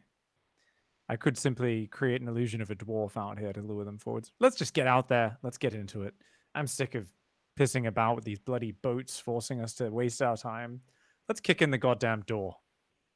Wow. All right. Nigel. Taking charge. Look at him go. This version of Nigel. Man. Let's fucking go. Let's burn some bloody orcs. All right. Who is, so you guys are going to just kind of storm the castle, as it would be. Who is leading the charge? What is the order? Are you single file? Are you spacing out? You guys certainly have enough room to all go in at the same time if you would like. It's totally up to you. Let's still creep a little bit along the left. We don't need to necessarily announce ourselves, but just see if they react. So we don't, not super stealth, but we don't need to absolutely shout our announcement to anybody on the walls or nearabouts. I'll come in the rear. I'll go in the front. Mendax in the middle. Good. Absolutely. I really don't like being in the middle after the two of them said that. Well, that's unfortunate for you. It wouldn't be Wayfarers without the proverbial slips. The spirit of the butcher is here still. He is indeed. He lives through us all. Oh yeah! Call is just gonna power through this. Call is moving forward. You proceed through the archway, and you are within about. You're kind of at the edge of the shadow, we'll say, about to be in daylight. You guys have crept through the left side of the archway here, which spans about 10 feet total in distance. Do you want to do anything? The four in the distance by the front door have not moved.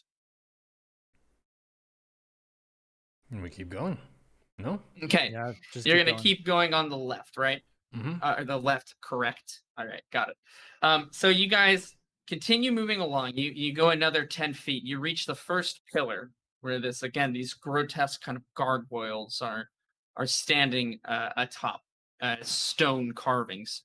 Are you wanting to like try to like stay as to the left as possible and kind of stick to the edges of this pathway, or are you fine with going a little bit more on the middle? There is enough room. You might be able to kind of sneak along the left side of the pillars if you wanted to, or you can go towards middle, or you can split up to you guys. The pillars themselves are probably a solid 6-8 feet in diameter. They're pretty large. Yeah, I'm still worried about people on the walls patrolling since we've seen people up there. So I'm sticking between the pillars and the very left-hand side of the entrance corridor. Absolutely. I agree. Call you as well, going for that same plan? Yep. Okay. Yeah, absolutely. You guys are able to stick to the left-hand side of the pillars. Again, no movement from the orcs in the distance. You're now 20 feet closer in total, so only 80 feet remains between you and the doors themselves. It's another 20 feet to the pillar, to the next column. Do you want to just move that distance? I think so. I think just keep creeping. We're going. It's my specialty. I'll continue. Sounds good. As you get closer here, you move another 10 feet. You're about halfway now between the two pillars. Nigel, give me another perception and another arcana. Perception, 22. Okay, very good. Arcana, 24. Excellent. So you're able to get a much better look at the four guards that are in front of the door there. And you can tell now with very, very kind of strong confidence that they are all illusions, in fact, all four of them. All right. They're all fakes. But don't worry about those guards. They're not real. What kind of an illusion is it? Is it because when you cast one before, you had to be within 30 feet? Can one wizard cast 4 illusions? I have no idea how these work. It could be some sort of enchantment. There might be a magic artifact. Perhaps the entranceway itself is enchanted so that it's been imbued with a sort of permanent magic. But keep your eyes open. There could be some sort of shaman or warlock nearby. Shaman or warlock nearby. I dig it. Okay, you guys continue forward. You reach the sort of middle pillar now. And with newfound confidence, again, to confirm and sort of corroborate with what Nigel has said, that you would certainly at this point have been spotted by the 4 in front of the door. Continuing to move forward, any other change in course of action here? Nope. Just surveying the surroundings, and as long as I see no change, I'm continuing. Absolutely.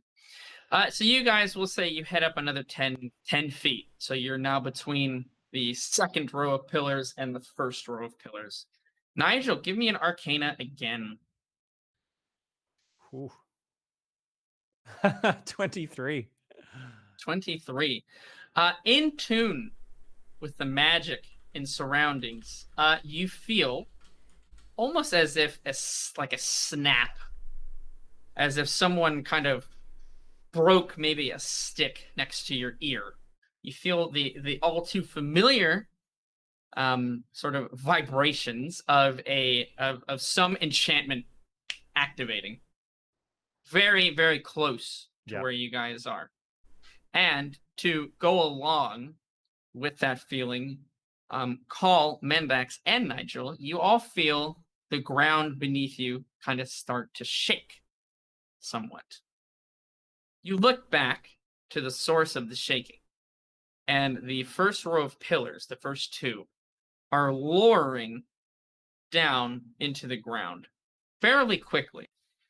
And as it touches down and is now flush with the ground, you feel and see sort of the cracking of the stone shell on the outside of the first two gargoyle statues that were there, as they take on a living form.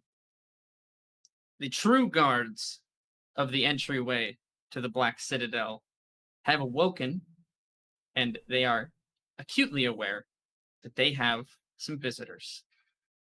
But we can save that one for next time. Go ahead and leave it there for now. Oh! A wonderful return session to Wayfarers. Thank you, everybody, for your patience and for sticking with us and coming back for episode 15. Oh boy. Guess we're gonna go in hot next time. So goddamn good to be back. Holy crap.